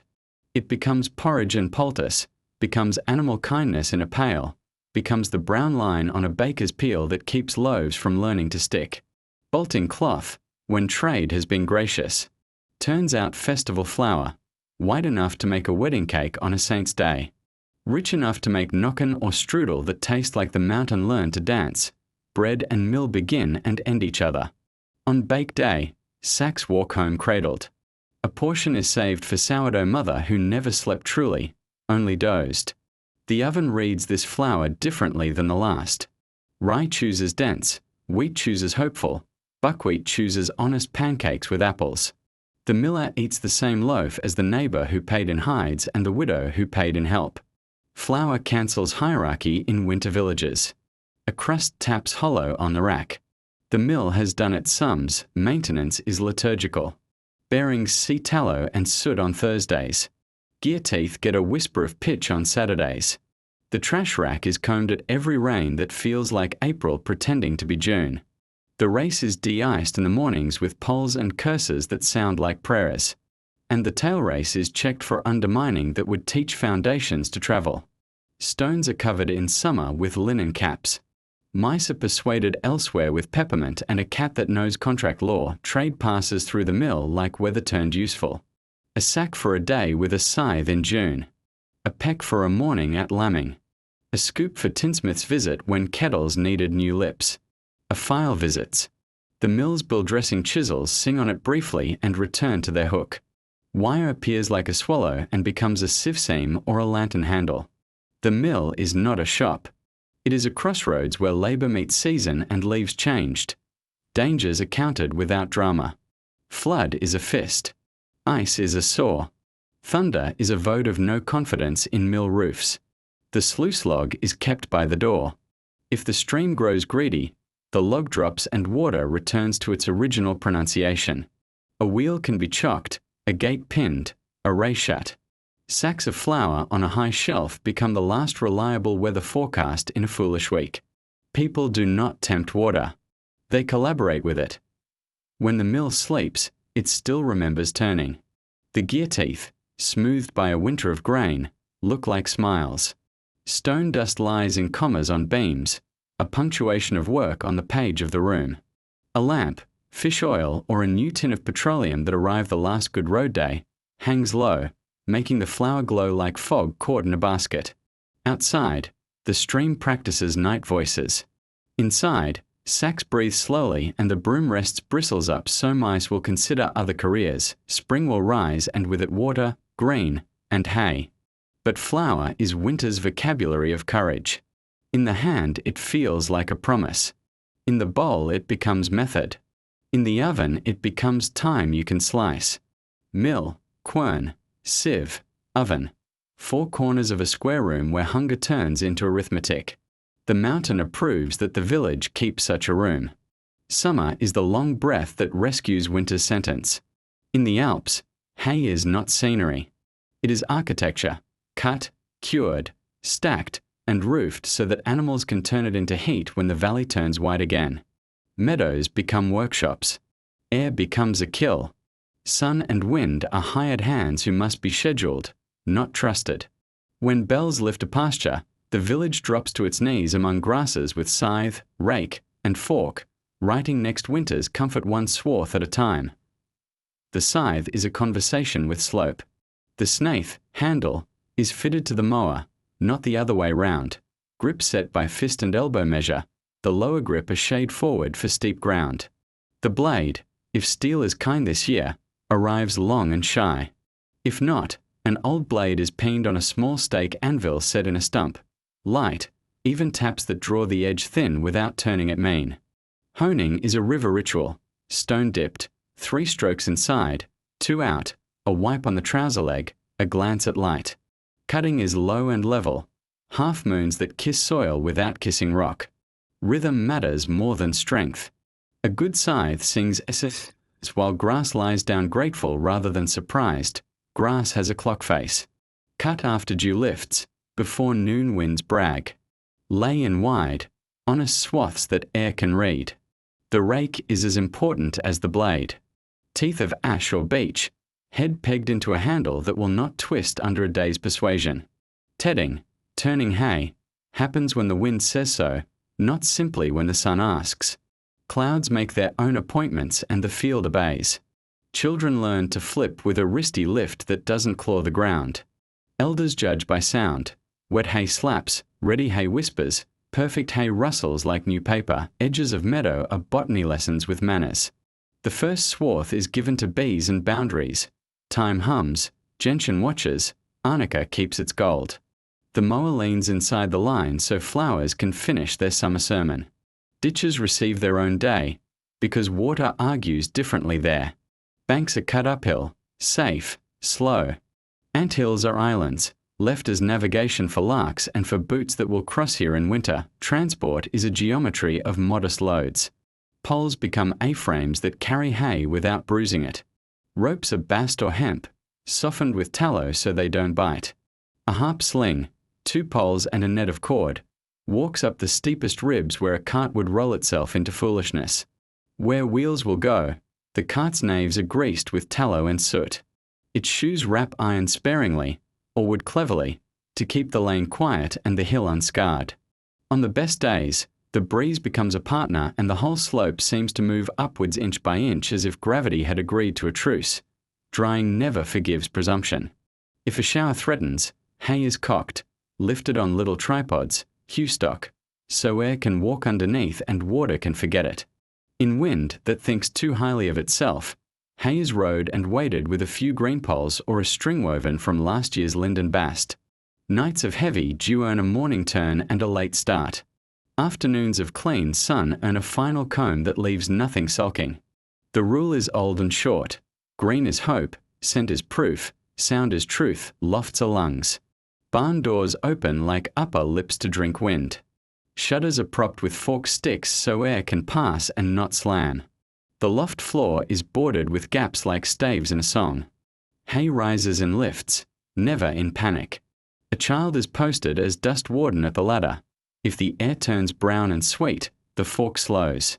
If the air turns hot and anxious, loads retreat to the threshing floor and wait for dusk. Fire is a summer animal.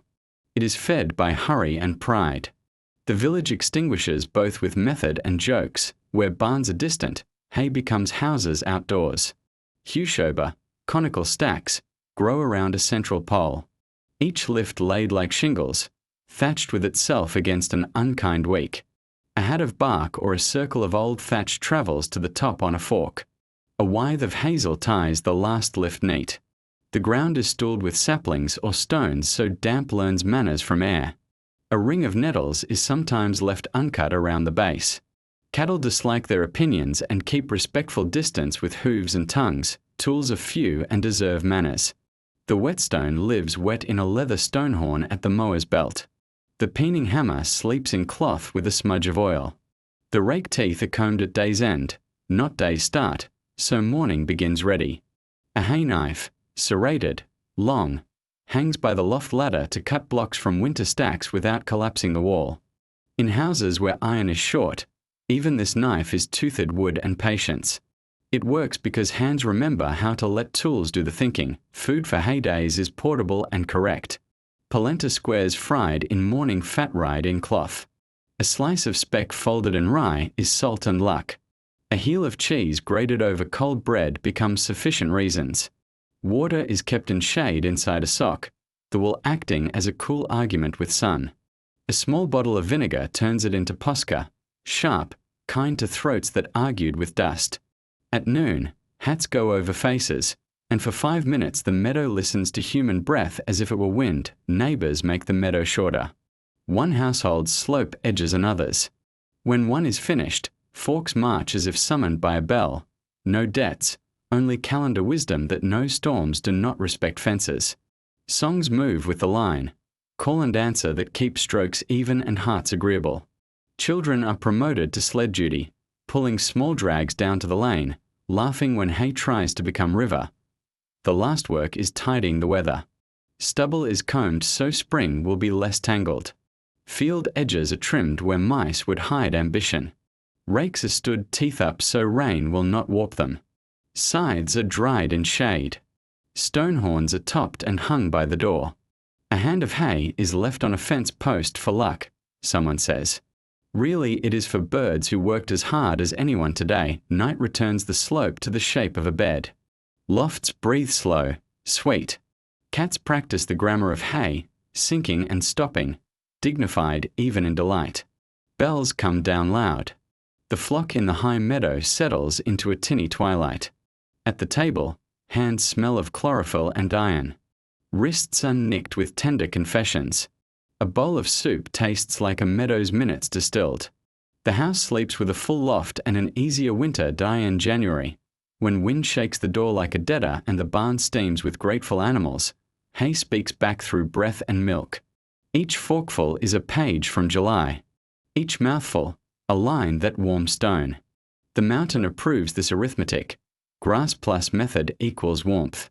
It prefers villages that treat summer as a workshop for winter, not merely a holiday from snow. Stone and would keep a village standing. Iron keeps it nimble. In Alpine valleys where distances are steep and winters persuasive, metal is not plentiful, but it is decisive. A good file, a straight nail, a knife that remembers its edge, a copper cauldron that returns milk as cheese. These are the small suns around which much work orbits. The village treats metal like time, saved, mended, shared, and never wasted. The smithy is a winter heart with a summer door. Outside, the world is slate and snow. Inside, coal and air make daylight. The 2-year drinks bellows breath. The hearth turns dark bars to cherry vows. The smith's tools are names and verbs, a crosspeen that draws, a straight peen that persuades, a fuller that writes grooves where strength will live, a hardy that cuts while the anvil listens. Children learn to keep respectfully far and stare with purpose, the colour that means strike now, the scale that means brush fast, the dull red that whispers forgive me. I cooled. Work arrives like a parade of necessities. Scythe rings that hold the blade to the snaith need truing. Billhooks want a new temper for hedges that have grown opinions. Hinges for barn doors ask to remember patience. Staples for fence rails are required to be more stubborn than goats. Nails are short sermons in iron, clenched for ladders, square for oak, fine for tool handles where a split would be a winter-long regret. The smith heats, strikes, punches eyes, and counts aloud to keep rhythm with bellows and breath. 2 for draw, 1 to set, brush, quench, listen. Edges have their own catechism. Not everything is forged. Much is sharpened, and sharpening is a moral act. A scythe begins with peening. Light taps along the edge on a stake anvil set in a stump, drawing it thin without making it brittle. Then the wet stone sings, carried in a leather horn that keeps it honest. The blade takes a bone-white line and gives back a song in grass. Axes find a convex truth. Knives a flat one. The draw knife learns to be both, fast and polite. The file takes the last word. Draw, lift. Draw, lift, never sawn back and forth. When the file travels between houses, It returns with a birch sleeve and 3 new favours to its name. Copper belongs to milk and to a music of its own. The cheese cauldron, blackened by larch fires, must be tinned when its bright has gone thin. On a day when wind mines itself, the coppersmith visits, sometimes from 2 valleys over, wearing a coat that smells of rosin and rope tin. The cauldron is scoured with ash, rinsed, warmed. Sal ammoniac hisses. Tin flows like quiet water and is brushed up the walls until it becomes moon inside sun. The rim gets a new lip, the bale a new collar, the rivets a nod. Milk tastes the difference, and so does the cheese that later remembers this day in a cleaner rind. Tinsmith rounds repair the tin alphabet of winter. Lamp collars that keep flames straight, lantern panes folded and clipped, grain scoops with a new seam, water jugs with a fresh spout that finally forgives a clumsy elbow. A funnel for vinegar, a drip tray for brine. Thin metal taught to be helpful rather than proud. Solder is a soft promise. Seams learn to keep it. Children are allowed to hold the folding stake after 3 good questions and no fidgeting. Leather plays metal's cousin. Harness rivets need setting. Bell straps ask for new holes and a stitch of waxed linen that will not widen in rain. Boot cleats, hobnails if fortune smiled at market, are set in a pattern that reads rocks like braille. Where nails are scarce, wooden pegs and rawhide have their say. The smith smiles and steps aside because craft is not jealous. A village endures on mixtures, oak and iron, copper and milk, leather and weather. When iron breaks, and it does not exit the story. A snap drawknife blade becomes 2 cabinet scrapers. The heel of a file becomes striking steel for flint. A bent nail becomes a lamp hook, then a pan rest, then a line in a story about a child's first hammer blow that did not bounce. Wire is drawn from a precious coil into hooks for fish and clips for fences. Each inch is a coin, so inches are counted aloud in front of witnesses named Work and Winter. Etiquette grows around shine. The file has its peg, the knife its shelf, the tongs their hook. Nobody uses a blade to pry, a file to stir, or a hammer to argue. Before borrowing, a person says what for. Upon return, they say what changed. If a tool leaves the valley and comes back, it brings bread and news to the hand that held it before, because metal is relationship, and relationships are fed. The smithy teaches heat as language, and the lesson travels outward. A bent runner shoe is straightened on a cold morning at the hearth with a wooden mallet, not ideal, but correct, then trued later under the hammer's vowel. A hinge with a winter memory is bathed in lard and soot, worked until it sighs like a well-behaved door. A stoveplate that cracked in thaw is bridged with a strap, screws pre-drilled with a hand-turned bit whose lead spiral still remembers the trader's packet rode in on. Markets redraw metal's map.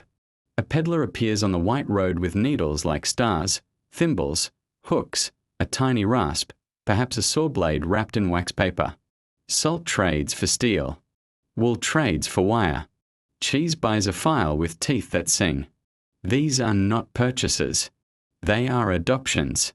The village takes them in, hangs them where eyes will find them at night and hands will find them in the dark. In a week, the rasp has a linen sleeve. In a month, the saw hangs by 2 pegs, teeth protected by a strip of felt that once was a cuff. Bells are metal's public voice. In thaw they come down to be strapped and tested. In summer the clapper thongs are renewed, neither too long, idle gossip, nor too short, scolding. The chapel bell sees a rag and oil, the rope a splice checked for pride. When the village tolls news, slide, market, feast, it is metal doing grammar for people who already have too much weather to read day to day's end. The smithy lowers its own key. The slack tub gulps its last steam. Tongs nest by size. Chisels lie point in, a hedgehog of intentions calmed. The anvil wears the day like a bluing map, edges warmer than face. Outside, stars drill the cold. Inside, a lamp's ellipse makes the brooms work a lesson in gratitude. The door bar slips into iron hasps that outlived their 3rd hinge. Wood thanks metal, metal thanks wood. Winter will be gentler to a valley that kept little iron with big care.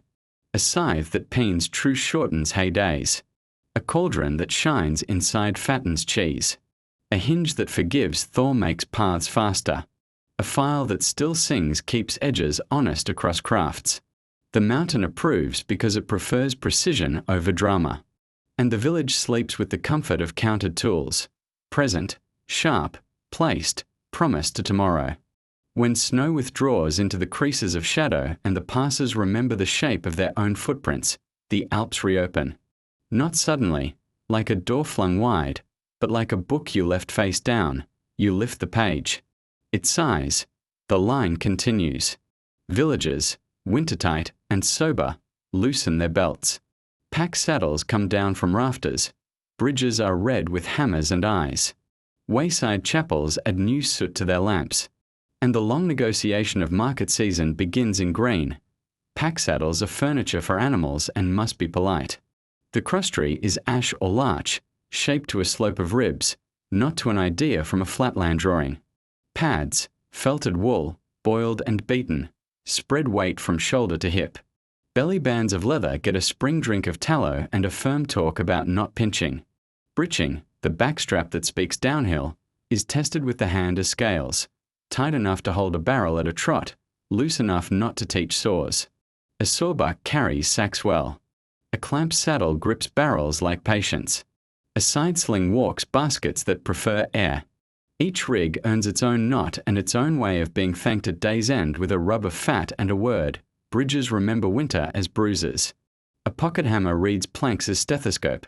Hollow, good, proud, rotten. Wheel guards are lifted and reset so carts don't argue with air. If a beam sulks, a scarf joint and 2 trunnels, wooden pins, teach it manners until autumn brings the big fix. The parapet loses its snow ledge and gains a rope for the timid who walk with heads full of water and worries. Underneath, a boy in roll trousers measures scour with a pole. When water thinks like a thief, he plants a willow wand where flood will need a reminder to be polite. Roads are a language of corners. Fallen stones are lifted with 2 levers and a song. Ruts are filled with broken slate tamped to a rhythm that convinces wheels to roll straight. Drainage is grammar. Ditches cleared, crosscuts scratched where water forgets its lane, culverts probed with a sapling and then praised when they reply. At the bad corner under Raven Face, someone taps a post with red paint and a swift prayer to nobody in particular. Everyone sees it and chooses the lower gear of attention. Loads learn modesty in spring. Salt sacks look taller than they are. Thread weighs nothing and pays for itself thrice. Tin is bright and fragile in stories, and you pack it between cheeses like thoughts between days. Hides come down tidy and grateful from hooks. Wheels climb snug in straw. A woman counts needles in a tin with the hush of sacrament. A man ties the file's sleeve tighter than luck. A child is entrusted with glass beads and their job of looking as if such things are. Boring until they are on a neighbour's table wayfinding. Leaves Snow's grammar and returns to rocks. The line of cans up to the saddle is refreshed. 3 stones low for summer path. 5 high for winter warning. The latter left standing to remember risks that will return. Chalk marks on cliffs point the switchback that likes to hide. A branch gate that was snow-thin in March becomes wood-thick now and must be latched with a habit, not a wish. You travel earlier than sun on slopes that glare later. You linger at shade where the old cornice died and the snow below is now grease with opinions. Markets enlarge from ice appointments to green fairs. On the square, sacks of grain wearing chalk prices that are also invitations. Knives in a roll, each with a mirror slice proving its edge. Tinsmiths wears thin and nimble. Baskets smelling of willow and April. Dyes in cones, madder, logwood if fortune came from far, indigo if a miracle sat on someone's cart. Strudel steams, cheese sweats modestly on planks. Cured meat offers quiet arithmetic of protein and salt. Money clinks, yes, but most deals still walk on work promises. A day at hay. A day at roof. A child taught figures. A cow fed when someone's back throws a tantrum in August. Repairs become demonstrations again. A cart hub gets packed with tallow while 5 neighbours memorize the angle. A bell strap learns 2 new holes. The file sings for a line of knives like a fiddler where the floor is gravel. The cooper taps a hoop home. The coppersmith tins a ladle inside a ring of eyes. The smith sets hobnails in a pattern whose geometry has met the mountain and returned calm. Work in public turns knowledge into common property, which is the cheapest tool the valley owns. Animals adjust their calendars with bells and appetite. Cows read grass like letters and write milk accordingly. Goats revise fences with logic and leaps. Sheep remember the saddle road by smell and push toward it with June on their minds. Bells get new clapper-thongs, neither gossip long nor scold short, and each strap earns a ruddy shine from grease in hand. A child is made bell-keeper for the morning. Hang, test, listen, admire, stop. It is a respectable office and comes with a slice of strudel and 3 warnings about not bragging. Hospitality moves from hearth to threshold. Benches walk to the sun side of stone. Jugs of cider and jars of pickles move to the edge of shade. Bread sits on crust, not cloth. Cheese is sliced at kindness, not at ceremony. Stories shorten because work has widened. Fences to patch on the upper pasture, a spring to stone near the path, a chapel lintel to re-white so pilgrims read hope from a distance. In the brief noon, hats become bowls for cold water. Someone pours a capful of vinegar into the bucket, and sighs become a neighborhood. Dangers are changed uniforms, not disappeared soldiers. Rockfall has started its summer course, small stones practicing for big ones. Rivulets cross the trail like bright snakes that mean no but look yes. Wood bridges that were faithful in frost now decide to flex. The old wind on the saddle learns a new note. If a hat goes, the head that wore it does not chase. The valley already owns a museum of people who fought hats and lost. A hand on a dog's ruff reads whether up the fur. If the hare answers north, you choose the lower pass. Evening gives the road back to crickets and ditch water. At home, pack pads are unbuckled and stood edge on to dry. Belly bands hang, holes oiled. Breeching is checked where it rubs a sway back. The bridge ledger gets 3 lines, plank, parapet, scour, and a chalk dot next to paint post. The market stick grows notches and therefore months. A file returns to its peg with a new nickname and an appointment 2 villages east. The house smells of green spice and leather. The lane smells of sun on stone. The chapel smells of new soot and old beeswax. Night in the reopened season is softly elastic. Windows stay open a hand. The fishskin panel rests. The glass that some houses saved for 3 winters finally earns its frame. Lamps shrink to courtesy. On the table, a small pile of coins and paper argues with a larger pile of lists and errands. The mountain stands in the doorway like a familiar uncle who no longer needs to be offered a chair. He will walk with you tomorrow. Over a road the river lends, under stones the winter trained. Among people who have learned how to turn open paths into common work. Summer gives the valleys a second kind of road, paths of purpose. Beyond hay and market there are pilgrimage days and Saint Fairs, occasions when work loosens its belt without forgetting it will tighten again. The square that in winter held sledges now holds banners. The chapel that kept embers now keeps footsteps in procession. Along these green routes, the village trades not only goods but promises. Marriages pledged, godchildren named, debts turned into favours that smell of beeswax and wool. Pilgrimage begins quiet. Before sun, door latches lift. Bread is wrapped in linen. A flask of cider or thin wine is corked under palm. Walking sticks, shined by years of wrists, lean by the threshold like old dogs. Children are taught the foot's grammar, short uphill, long downhill, even on the long meadow, and the dog is left home to keep barns honest, because pilgrims travel light. A ribbon finds a hat. A sprig of thyme or edelweiss rides a lapel. A coin is tucked for the chapel candle that will stand in for words later. The road is slow music, bells from far meadows, water over stone, boots on dust. Wayside crosses and shrines under a larch hold little ledgers of thanks, tin hearts, a braided lock of hair, a note burned on bark and pinned with a thorn. Our child's fever slept. Our roof held. People walk in strings and knots, families, widows together, 2 brothers who argue better when wind carries the extra words away. At the last rise, the chapel shows, whitewashed wall, shingle hat, a bell rope that polished the stone lip below it into silk. Inside is weather at rest. Beeswax and cold stone. a floor worn to kindness where knees always go. Ex-votos, painted boards with naive storms and miraculous cows, hang like a village diary. Dresses show best cloth, a bodice braided with the year's patience, a shawl whose fringe knows songs. Men wear Sunday vests that still remember carding and loom, and boots whose hobnails have been taught chapel manners. A priest borrowed from 3 valleys over speaks in a braid of dialect and Latin. A psalm floats in a register that even ravens approve. After the Mass, fair blooms around the chapel like a meadow after rain. Stalls are modest wagons with sides dropped. Cloth unrolls in stripes and dove colours. Ribbons spill from a mother's purse as if colour was suddenly cheap. The tinsmith puts out small mirrors the size of a palm, the kind that turn children to princes and shepherdesses to queens.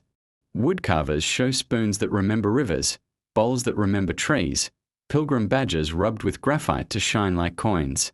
The knife man draws a blade across a strip of leather, and the crowd leans an inch forward as if listening could sharpen steel. The fair's warm centre stands the dowry chest, or 3. Because a good year encourages weddings. These are portable rooms, architecture that will travel from one house to another. Pine or larch, plain to a song. Dovetails tight, lid framed to shed weather in a cart. Feet tall enough to discourage damp. The front painted with tulips, birds, initials, and the year, or else carved in low relief with vines that know how rafters look at night. Into the chest go linen and wool, a good blanket of loden.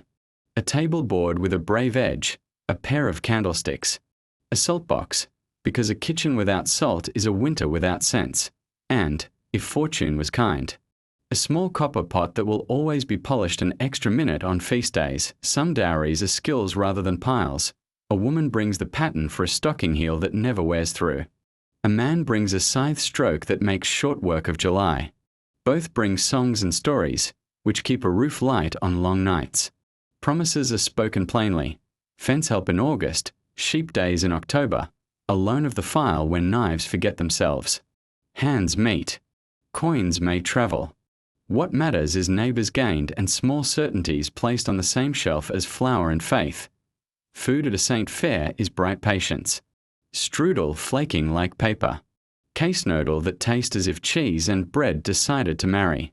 Dough twists dusted with sugar that squeaks between teeth in a way that convinces even stern uncles to smile. A pot of barley soup with a ribbon of cream. Enough apple must to make 5 benches clever. A wheel of young Alpine cheese is cut, and its smell argues convincingly for the existence of gentian, clover, and bees. Nobody is full. Everybody is content, the correct adjective for days when work waits politely in the valley while people collect reasons to return to it. Games carry weather into laughter. Stone lifting where wrists meet a year's wait with good humour. Log saws pulled in pairs, blade teeth singing like crickets. Target marks with blunt darts on a board of circles that someone painted during rain. Children play 9 men's Morris scratched on a bench and steal a look at ribbons. Adolescents practice conversation with eyes. Grandmothers judge hats, goats, and futures in a glance as accurate as any almanac dot on the walk home. The fair refolds into useful thoughts. Ribbons become bonnet ties. Mirrors find pegs. A new buckle proves itself on a strap that had learned laziness. The dowry chest rides like a slow wedding march on the cart. At a stream, it is set on stones and lifted again so the wheels learn the shape of carefulness. Someone ties a green sprig into the chest's lock and says, "For luck," meaning, for patience and good temper, which are luck's correct parents. Evening settles the saint's day into house grammar. Dowry items go to their pegs. The chest takes its place where boots rehearse for winter. The mirror catches 1 lamp and makes 2. A slip of paper with a borrowed recipe hides in the salt box. A pilgrim badge finds the lintel near chalk letters. The knife man's edge meets the first onion and proves the bargain was fair. In the barn, bells are tried on new straps. A cow tosses her head and agrees to their weight. A goat ignores compliments and tests a gate instead to tea the table. Talk is new names and old jokes. Chores shuffling themselves around promises made on the hill. Roof on Friday, fence next Tuesday. The cooper will move hoops if we bring spruce. The coppersmith returns before the first weigh. The tinsmith wants chestnuts against the retinning. The parish saint has been thanked. The valley has exhaled. The fair's small splendour, mirrors, paint, sugar, psalms, has been translated into objects that will work and habits that will hold. Night remembers bells and puts them away. The chapel darkens to its star of window. Roads shrink to lanes and then to doorways. A dowry chest clicks softly as its wood drinks the house's breath. Tomorrow returns to hay, to rails, to mending a shoe and teaching a lamb to lead. But summer keeps a thread of colour now, a ribbon across a peg, a mirror the size of a palm that brightens a lamp's smaller lips. In winter, when the world narrows to rope, barn, hearth, these saint days linger like spice, the villager's reminder that work and beauty are not rivals, only neighbours at the same table.